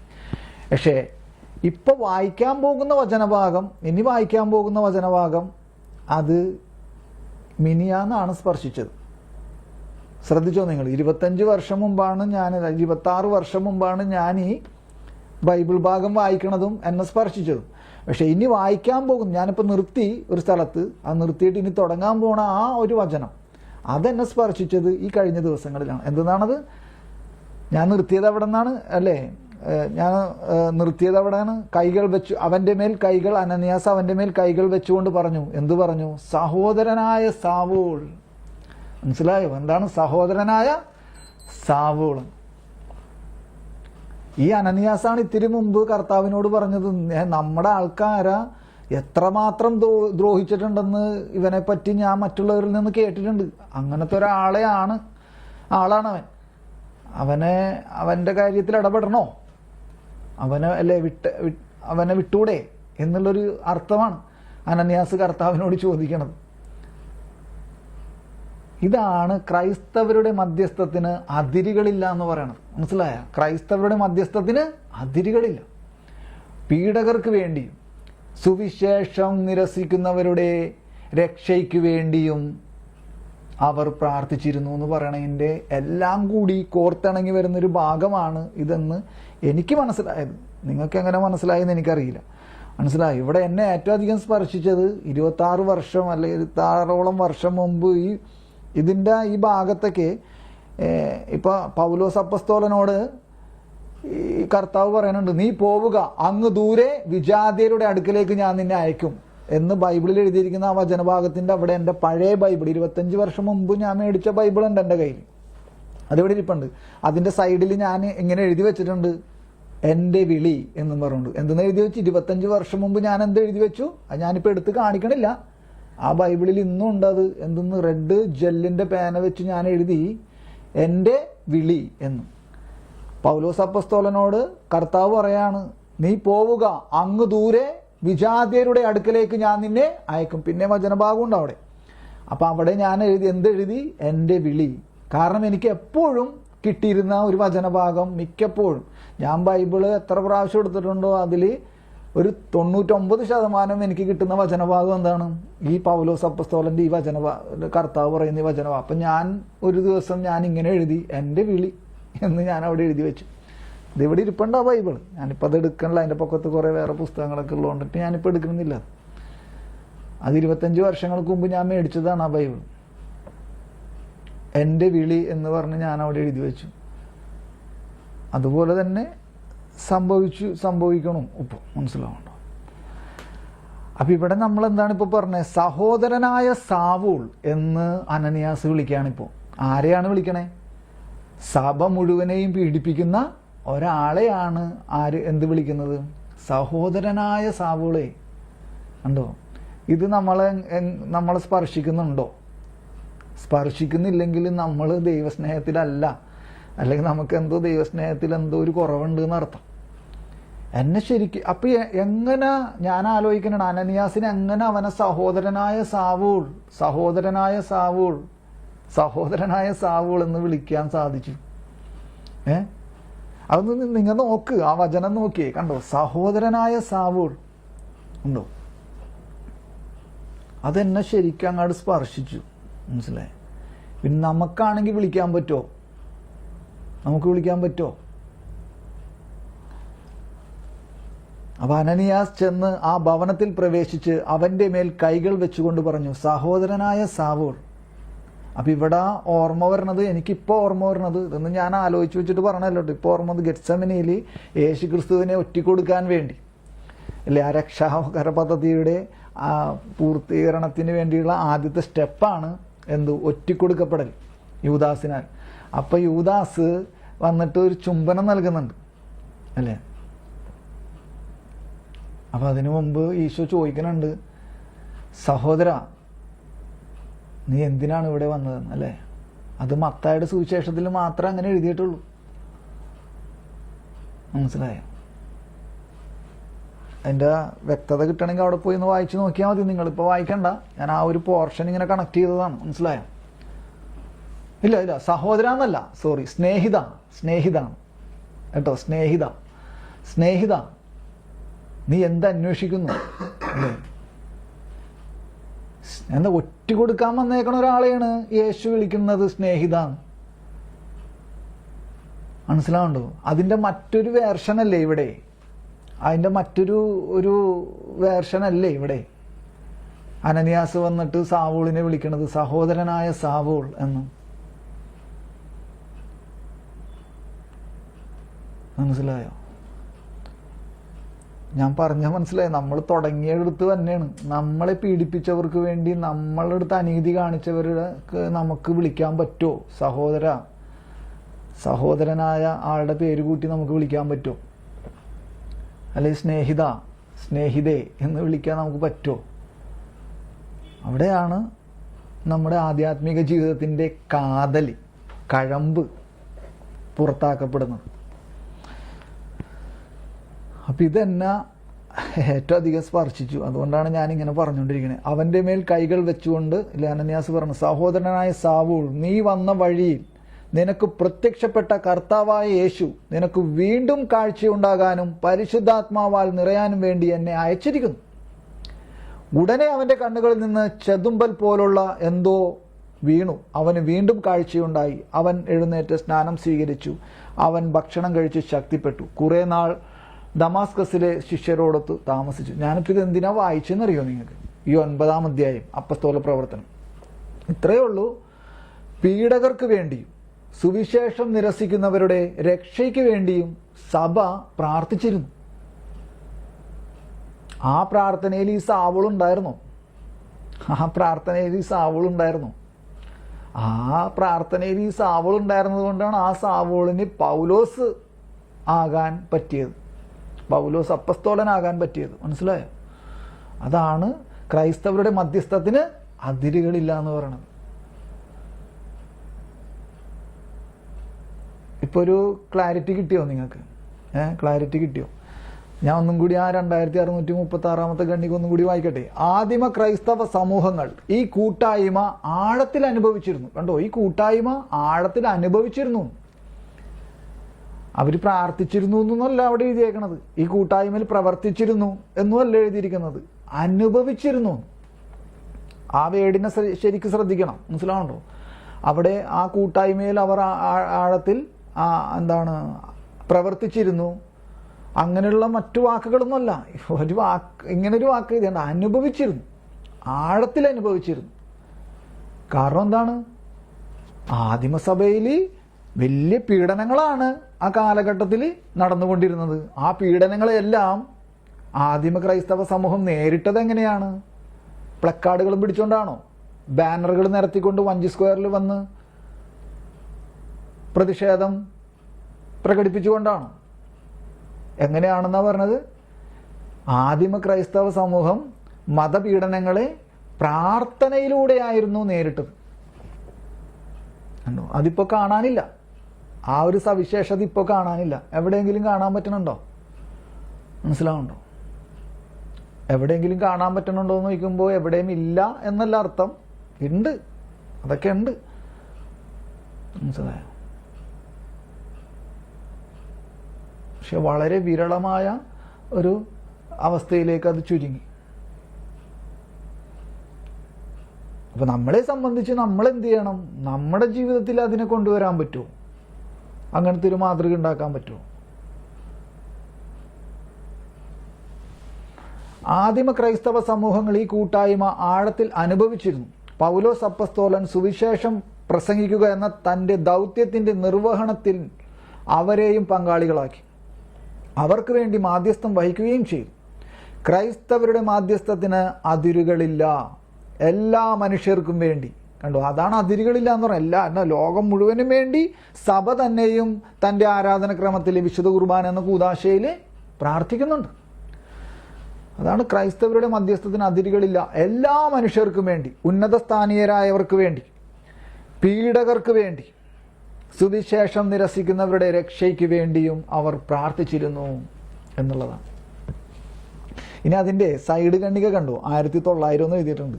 ഇടതുവശത്ത് തന്നെ എഴുതിയിരിക്കുന്നുണ്ട്. 2636 ഖണ്ഡികയിലെ സൈഡിൽ തന്നെ ഇടതുവശത്ത് നിങ്ങൾക്ക് കാണാൻ പറ്റും 1900 എന്ന് എഴുതിയിട്ടുണ്ട്. 1900, 1037. അപ്പോൾ അത് നമുക്ക് പെട്ടെന്ന് ഒന്ന് നോക്കിയിട്ട് നമുക്കിത് അവസാനിപ്പിക്കാം. 1900 എന്ന് പറഞ്ഞ ആ ഖണ്ഡിക ഒന്ന് എടുത്തേ. നിങ്ങൾക്ക് പുതിയ ആൾക്കാർക്ക് എടുക്കാൻ അല്ലേ, ആ നമ്പർ ഇങ്ങനെ നോക്കിപ്പോയാൽ മതി കേട്ടോ. 1900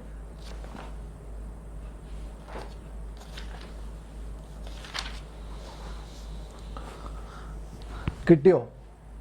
ഇവിടെ പേജ് നമ്പർ എൻ്റെ ഇത് പഴയ പുസ്തകമാണ്. അപ്പോൾ അതുകൊണ്ട് എൻ്റെ പേജ് നമ്പർ പറഞ്ഞ പുതിയതും ന്യൂ എഡിഷനും പഴയ എഡിഷനും തമ്മിൽ പേജ് നമ്പറിന് വ്യത്യാസം വരും. ഒരു നമ്പറോ 2 നമ്പറൊക്കെ വ്യത്യാസം ഉണ്ടാവും. അതാണ് പേജ് നമ്പർ പറഞ്ഞാലും അത് നിങ്ങൾക്ക് ചിലപ്പോൾ അത് വ്യക്തത അല്ലെങ്കിൽ അത് മാറിപ്പോവും. അതുകൊണ്ടാണ് ഞാൻ പേജ് നമ്പർ പറഞ്ഞിട്ട് കാര്യമില്ല. എൻ്റെ CCC ഏകദേശം ഒരു 10-20 വർഷത്തെ പഴക്കം ഉണ്ടാവും. 15 വർഷത്തെ കുറഞ്ഞത് പഴക്കമുണ്ട്, അതിൽ കൂടിയാലേ ഉള്ളൂ. അപ്പം ഞാൻ 1900 ഒന്ന് വായിക്കട്ടെ. അനുസരിക്കുവാനുള്ള ചുമതല എല്ലാവരെയും അധികാരത്തിന് അർഹമായ ആദരവ് നൽകാൻ കടപ്പെടുത്തുന്നു. അപ്പം ഇത് സാമൂഹ്യ ജീവിതത്തിലെ പങ്കാളിത്തം, ഉന്നത സ്ഥാനീയർക്ക് വേണ്ടിയുള്ള പ്രാർത്ഥന എന്ന ഭാഗങ്ങളുടെയൊക്കെ എല്ലാം ആ ഭാഗത്താണ് ഈ ഖണ്ഡിക വന്നിരിക്കുന്നത്. നമ്മൾ നേരത്തെ പറഞ്ഞു ഉന്നത സ്ഥാനീയർക്ക് വേണ്ടിയുള്ള, ഇപ്പം അല്ലേ രാജാക്കന്മാർക്ക് വേണ്ടി അല്ലേ, പണ്ടൊക്കെ രാജാക്കന്മാരല്ലേ അവിടെ അന്ന് പ്രാർത്ഥിച്ചിരുന്നു അല്ലേ, രാജാക്കന്മാർക്ക് വേണ്ടി, പിന്നെ ഉന്നത സ്ഥാനീയരായ അല്ലേ, ഇപ്പം നമ്മളെ സംബന്ധിച്ചാണെങ്കിൽ നമ്മളും അല്ലേ നമ്മുടെ രാഷ്ട്രീയ നേതാക്കന്മാർക്ക് അല്ലേ, തലവന്മാർക്ക്, രാഷ്ട്രീയ നേതാക്കന്മാർക്ക് തലവൻ അല്ലേ, രാഷ്ട്രീയ തലവന്മാർക്ക്. അപ്പം അങ്ങനെയുള്ള കാര്യങ്ങളൊക്കെ അപ്പോൾ അത് നൽകപ്പെടും. അതുപോലെ അധികാര നിർവഹണം നടത്തുന്നവരെ ബഹുമാനത്തോടും അവർ അർഹിക്കും വിധത്തിൽ കൃതജ്ഞയോടും സന്മനസ്സോടും കൂടി പരിഗണിക്കണം. എന്നിട്ട് പിന്നെ ഒരു കോട്ട എഴുതിയിരിക്കുകയാണ്. അത് ആരാണെന്നുള്ളത് നമ്മളിപ്പോൾ വായിക്കുമ്പോൾ മനസ്സിലാവും ആരുടെ കോട്ടാണെന്നുള്ളത്. രാഷ്ട്രീയ അധികാരികൾക്ക് വേണ്ടിയുള്ള പ്രാർത്ഥനയുടെ ഏറ്റവും പുരാതന രൂപം കണ്ടു, ഏറ്റവും പഴയ രൂപം റോമിലെ വിശുദ്ധ ക്ലെമന്റ് മാർപ്പാപ്പ നൽകുന്നുണ്ട്. റോമിലെ വിശുദ്ധ ക്ലെമന്റ് മാർപ്പാപ്പയുടെ അല്ലേ ഒരു കോട്ടാണിത്. കർത്താവെ അവർക്ക് ആരോഗ്യവും സമാധാനവും ഐക്യവും സ്ഥിരതയും നൽകണമേ. ആർക്കാണ്? ഈ രാഷ്ട്രീയ അധികാരികൾക്കും ഉന്നത സ്ഥാനീയർക്കും ഒക്കെ വേണ്ടിയിട്ടുള്ള പ്രാർത്ഥനയുടെ ഒരു പുരാതന രൂപമാണിത്. കർത്താവെ അവർക്ക് ആരോഗ്യവും സമാധാനവും ഐക്യവും സ്ഥിരതയും നൽകണമേ. നീ അവർക്ക് നൽകിയിരിക്കുന്ന അധികാരം, ശ്രദ്ധിക്കണം കേട്ടോ, ഇത് ശ്രദ്ധിക്കണേ, നീ അവർക്ക് നൽകിയിരിക്കുന്ന അധികാരം കുറ്റം കൂടാതെ കുറ്റം കൂടാതെ വിനിയോഗിക്കാൻ അങ്ങനെ അവർക്കിടയാകട്ടെ. അപ്പൊ നമ്മൾ അതിനോട്ടൊന്നും കടക്കണില്ല, നമുക്കറിയാലോ. നമ്മുടെ ഇപ്പോഴത്തെ കേരളത്തിലെ തന്നെയുള്ള നമ്മുടെ അവസ്ഥകളൊക്കെ നമുക്കറിയാലോ. അപ്പോൾ എങ്ങനെ ദൈവിക ജ്ഞാനത്തിലൂടെ എങ്ങനെ നമുക്ക് കിട്ടിയിരിക്കുന്ന പദവി, അത് രാഷ്ട്രീയ അധികാരമാവാം അല്ലേ, എന്ത് തരത്തിലുള്ള അധികാരമായാലും അത് ദൈവിക ജ്ഞാനത്തിലൂടെ ഉപയോഗിച്ചില്ലെങ്കിൽ അപകടം ഉണ്ടാകും. അപകടം, മനസ്സിലായോ? അതുകൊണ്ടാണ് പറഞ്ഞത്, നീ അവർക്ക് നൽകിയിരിക്കുന്ന അധികാരം കുറ്റം കൂടാതെ വിനിയോഗിക്കാൻ അങ്ങനെ അവർക്കിടയാകട്ടെ. നാഥ, യുഗങ്ങളുടെ സ്വർഗീയ രാജാവേ, ഭൂമിയിലെ സകലത്തിന്മേലുമുള്ള അധികാരവും മഹത്വവും ബഹുമാനവും നീ മനുഷ്യ മക്കൾക്ക് നൽകുന്നു. നാഥ, അവരുടെ പര്യാലോചനകളെ നിന്റെ ദൃഷ്ടിയിൽ ഹിതകരവും സ്വീകാര്യവുമായി തീരത്തക്ക വിധം നീ നയിക്കണമേ. അങ്ങനെ നീ അവർക്ക് നൽകിയ അധികാരം സമാധാനത്തിലും സൗമ്യതയിലും ആദരവോടെ വിനിയോഗിക്കാൻ അവർക്കിടയാവുകയും നിന്റെ തിരുമുൻപിൽ അവർ സംപ്രീതരാവുകയും ചെയ്യട്ടെ. അപ്പിതാ ഉന്നത സ്ഥാനീയർക്ക് വേണ്ടി എന്നുള്ള ഒറ്റ വാക്കിനെയാണ്, അതിനു വേണ്ടിയിട്ടുള്ള ഒരു ക്ലാരിഫിക്കേഷനാണ് ഈ 1900. പിന്നെ ഏതായിരുന്നു നമ്മൾ പറഞ്ഞത്? 1037.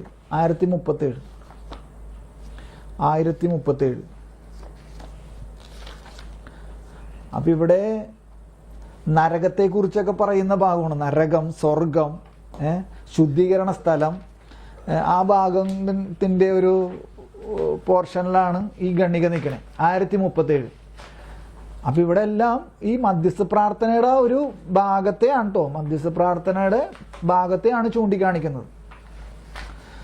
ഞാനത് വായിക്കട്ടെ ഒന്നും കൂടി എന്നല്ല, 1037 ആദ്യമായിട്ട് വായിക്കാൻ പോണെയാണ്. മറ്റേത് 1900 വായിച്ചു കഴിഞ്ഞു. 1037. നരകത്തിൽ പോകാൻ ആരെയും ദൈവം മുൻകൂട്ടി നിശ്ചയിക്കുന്നില്ല. കാരണം അതിന് ദൈവത്തിൽ നിന്ന് മനഃപൂർവ്വമുള്ള ഒരു പിൻതിരിയലും, ബ്രാക്കറ്റിലിട്ട് മാരകപാപം, അവസാനം വരെ അതിൽ ഉറച്ചു നിൽക്കലും അത്യാവശ്യമാണ്. ആരും നശിക്കാതിരിക്കും. ഇപ്പം നമ്മൾ വായിച്ചുകൊണ്ടിരിക്കുന്ന കാര്യങ്ങൾ വലിയ പ്രധാനപ്പെട്ടതാണ്. പക്ഷേ അതിൻ്റെ അടിയിലേക്ക് വരുമ്പോഴാണ് നമ്മളിപ്പോൾ പറഞ്ഞുകൊണ്ടിരിക്കുന്ന ഭാഗവുമായിട്ട് കണക്ഷൻ വരുന്നത്. അതിൻ്റെ അടിയിലേക്ക് വരുമ്പോഴാണ് കൂടുതൽ വരണേ. ആരും നശിക്കാതിരിക്കാനും എല്ലാവരും പശ്ചാത്താപത്തിലേക്ക് വരുവാനും ആഗ്രഹിക്കുന്ന ദൈവത്തിന്റെ കാരുണ്യത്തിനായി സഭ കുർബാനയിലും തന്റെ വിശ്വാസികളുടെ അനുദിന പ്രാർത്ഥനകളിലും അപേക്ഷിക്കുന്നുണ്ട്. അതായത് മധ്യസ്ഥ പ്രാർത്ഥനയാണ് ഇവിടെ പറയണല്ല. സഭ വിശുദ്ധ കുർബാന എന്ന കൂദാശയിലൂടെയും സഭ അനുദിനവും, വിശ്വാസികൾ അനുദിനവും പ്രാർത്ഥിക്കുന്നുണ്ട്. എന്തിനു വേണ്ടി? അല്ലേ, ശുദ്ധീകരണ സ്ഥലത്തായിരിക്കുന്നവർക്ക് വേണ്ടി പ്രാർത്ഥിക്കുന്നുണ്ട്. അതാണ് ക്രൈസ്തവരുടെ മധ്യസ്ഥത്തിന് അതിരുകളില്ല എന്ന് പറയുന്നതിൻ്റെ മറ്റൊരു ഭാഗം. മനസ്സിലായോ? നമ്മൾ നേരത്തെയൊക്കെ പറഞ്ഞത് ഈ ഭൂമിയിലെ കാര്യം. പക്ഷെ ശുദ്ധീകരണ സ്ഥലത്തുള്ള ആത്മാക്കൾക്ക് വേണ്ടി പ്രാർത്ഥിക്കുക എന്നുള്ളത് അതിലും ഒക്കെ മറികടന്നു പോകുന്ന ഒരു കാര്യമാണ്. അപ്പൊ അതാണ് ക്രൈസ്തവരുടെ മധ്യസ്ഥത്തിന് അതിരുകളില്ല എന്ന് പറഞ്ഞില്ലേ. അപ്പൊ അതിൻ്റെ ഒരു ഇതാണ് എന്താണ്, ദൈവത്തിന്റെ കാരുണ്യ സഭ കുർബാനയിലും തന്റെ വിശ്വാസികളെ അനുദിന പ്രാർത്ഥനകളിൽ അപേക്ഷിക്കുന്നുണ്ട്. അപ്പൊ അത് കഴിഞ്ഞിട്ട് പിന്നെ ഒരു കോട്ട് കൊടുത്തിരിക്കുകയാണ്. പിതാവേ, അങ്ങയുടെ കുടുംബം മുഴുവന്റെയും ഈ കാഴ്ച സ്വീകരിക്കണമേ. അങ്ങയുടെ സമാധാനം ഈ കാലയളവിൽ ഞങ്ങൾക്ക് നൽകണമേ. നിത്യശിക്ഷയിൽ നിന്ന് ഞങ്ങളെ രക്ഷിക്കണമേ. അല്ലേ, നിത്യശിക്ഷയിൽ നിന്ന് ഞങ്ങളെ രക്ഷിക്കണമേ. അങ്ങ് തിരഞ്ഞെടുത്ത അജഗണത്തിൽ ഞങ്ങളെ എണ്ണുകയും ചെയ്യണമേ. 620. അതായത് റോമൻ മിസലി, ലത്തീൻ ആരാധനക്രമത്തിന്റെ യൂക്രിസ്റ്റ് പ്രയർ എന്ന് പറഞ്ഞിട്ട് അതിൻ്റെ റോമൻ കാനൺ, റോമൻ നിയമസംഹിതയിലെ, ലത്തീൻ നിയമസംഹിതയിലൊക്കെ ഉള്ള കോട്ടാണ് ഇവിടെ എഴുതി. ഇപ്പം ഞാനിനി അതൊന്നും എടുത്ത് വായിക്കണില്ല. മനസ്സിലായോ? നിങ്ങൾക്ക് ഏകദേശം കാര്യം മനസ്സിലാവും. റോമൻ മിസല് എൻ്റെ കയ്യിലുള്ളത് നിങ്ങൾ ഇതിലുള്ള എല്ലാവരും നിങ്ങൾ കണ്ടിട്ടുള്ളതാണ്. ലത്തീൻ ആരാധനക്രമത്തിലെ ദൈവാലയത്തിൽ ബലിപീഠത്തിൽ വൈദികൻ ഉപയോഗിക്കുന്ന ആ മിസൽ, ഇപ്പം നിങ്ങളുടെ പള്ളി സീറോ മലബാർ റീത്തിൽ ഉപയോഗിക്കുന്ന തക്സ എന്ന് പറയുന്നത് പോലെ തന്നെ. അപ്പം ഇതിനെ തക്സ എന്ന് പറയില്ല, മിസൽ എന്ന് പറയും, റോമൻ മിസൽ. അതായത് ആരാധനക്രമ പുസ്തകം പുരോഹിതൻ ഉപയോഗിക്കുന്നത്. അപ്പം അതിലുള്ള ഒരു പ്രാർത്ഥനയാണ് 620. എന്തെന്നാണ്? പിതാവേ അങ്ങയുടെ കുടുംബം മുഴുവൻ്റെ, അതായത് യൂക്രിസ്റ്റിക് പ്രയർ എന്ന് പറഞ്ഞാൽ മനസ്സിലായില്ലേ? മനസ്സിലാണല്ലോ. അതാണ് EPI എന്ന് എഴുതിയിരിക്കണം. അതിൻ്റെ ഷോർട്ട് ഫോമാണ് യൂക്രിസ്റ്റിക് പ്രയറാണ്. മനസ്സിലായി? അപ്പം അതിലുള്ള പ്രാർത്ഥനാ ഭാഗമാണ് എന്ത്? പിതാവേ അങ്ങയുടെ കുടുംബം മുഴുവൻ്റെയും ഈ കാഴ്ച സ്വീകരിക്കണമേ, അങ്ങയുടെ സമാധാനം ഈ കാലയളവിൽ ഞങ്ങൾക്ക് നൽകണമേ, നിത്യശിക്ഷയിൽ നിന്ന് ഞങ്ങളെ രക്ഷിക്കണമേ. അതായത് നരകത്തിലേക്ക് പോയി കഴിഞ്ഞാൽ പിന്നെ നമുക്ക് പ്രാർത്ഥിക്കാം അല്ലേ? ആ ആൾക്ക് വേണ്ടി പ്രാർത്ഥിക്കാൻ പറ്റില്ല. മനസ്സിലായേ? അപ്പം നിത്യശിക്ഷയിൽ നിന്ന് ഞങ്ങളെ രക്ഷിക്കണമേ, അങ്ങ് തിരഞ്ഞെടുത്ത അജഗണത്തിൽ ഞങ്ങളെ എണ്ണുകയും ചെയ്യണമേ. Hallelujah, praise you lord, thank you lord, praise you Jesus. Hallelujah, hallelujah. അപ്പോൾ നിങ്ങൾക്ക് ഇത് മനസ്സിലായോ? ഈ 2636 ഖണ്ഡികയുടെ ആ മധ്യസ്ഥ പ്രാർത്ഥനയെ പറ്റിയുള്ള നമ്മുടെ അല്ലെങ്കിൽ സഭയുടെ വീക്ഷണവും സഭ നമ്മളെ എങ്ങനെയാണ് അതിനെ മനസ്സിലാക്കി തരാൻ ശ്രമിക്കണമെന്നൊക്കെയുള്ളതിൻ്റെ ആ ഒരു രീതിയും ഒക്കെ മനസ്സിലായോ? ഞാൻ ആദ്യം ഈ ഖണ്ഡിക ഞാൻ കഴിഞ്ഞ ദിവസങ്ങളിൽ എടുത്ത് വായിച്ചപ്പോഴേ ഇത് എങ്ങനെ പറയും, ഇതെന്താ പറയാനൊന്നും കിട്ടണില്ലല്ലോ, ഇതെങ്ങനെയാണ് പറയണേന്നൊക്കെയുള്ള ആലോചനയിലായിരുന്നു. 2 ദിവസം മുമ്പാണ് ഇങ്ങനെയൊക്കെ പറയാനുള്ള ആ ഒരു രീതി എനിക്ക് കർത്താവ് തരുന്നത്. ഇതെങ്ങനെ പറയും, ഇതിലെന്താ പറയാനുള്ളതെന്നൊക്കെയുള്ള ഞാൻ ആലോചിക്കണേ. ഇത് വായിച്ചിട്ടൊന്നും എനിക്ക് മനസ്സിലാവണില്ല ഇത് വായിച്ചിട്ട്. അപ്പം അങ്ങനെയാണ് ഏറ്റവും അവസാനം പീഡകർക്ക് വേണ്ടിയും സുവിശേഷം നിരസിക്കുന്നവരുടെ രക്ഷയ്ക്ക് വേണ്ടി അവർ പ്രാർത്ഥിച്ചിരുന്നു എന്ന് പറഞ്ഞപ്പോൾ കറക്റ്റായിട്ട് എനിക്ക് ഓർമ്മ വരികയാണ്. പൗലോസ് എന്ന് പറഞ്ഞ സാവൂൾ എന്ന് പറഞ്ഞ ആളെയാണ് എനിക്ക് ഓർമ്മ പറഞ്ഞത്. അപ്പോഴാണ് പിന്നെ അതിൻ്റെ പൊക്കത്തേക്ക് എനിക്ക് മനസ്സിലായി തുടങ്ങി, ഓ അതിങ്ങനെയൊക്കെയാണല്ലേ, ഇങ്ങനെയൊക്കെയാണല്ലേ, ഇങ്ങനെ പറയാല്ലേ എന്നൊക്കെ ഉള്ളത്. അപ്പം നമുക്കൊന്ന് സ്തുതിക്കാം. Hallelujah, praise you lord, thank you Lord.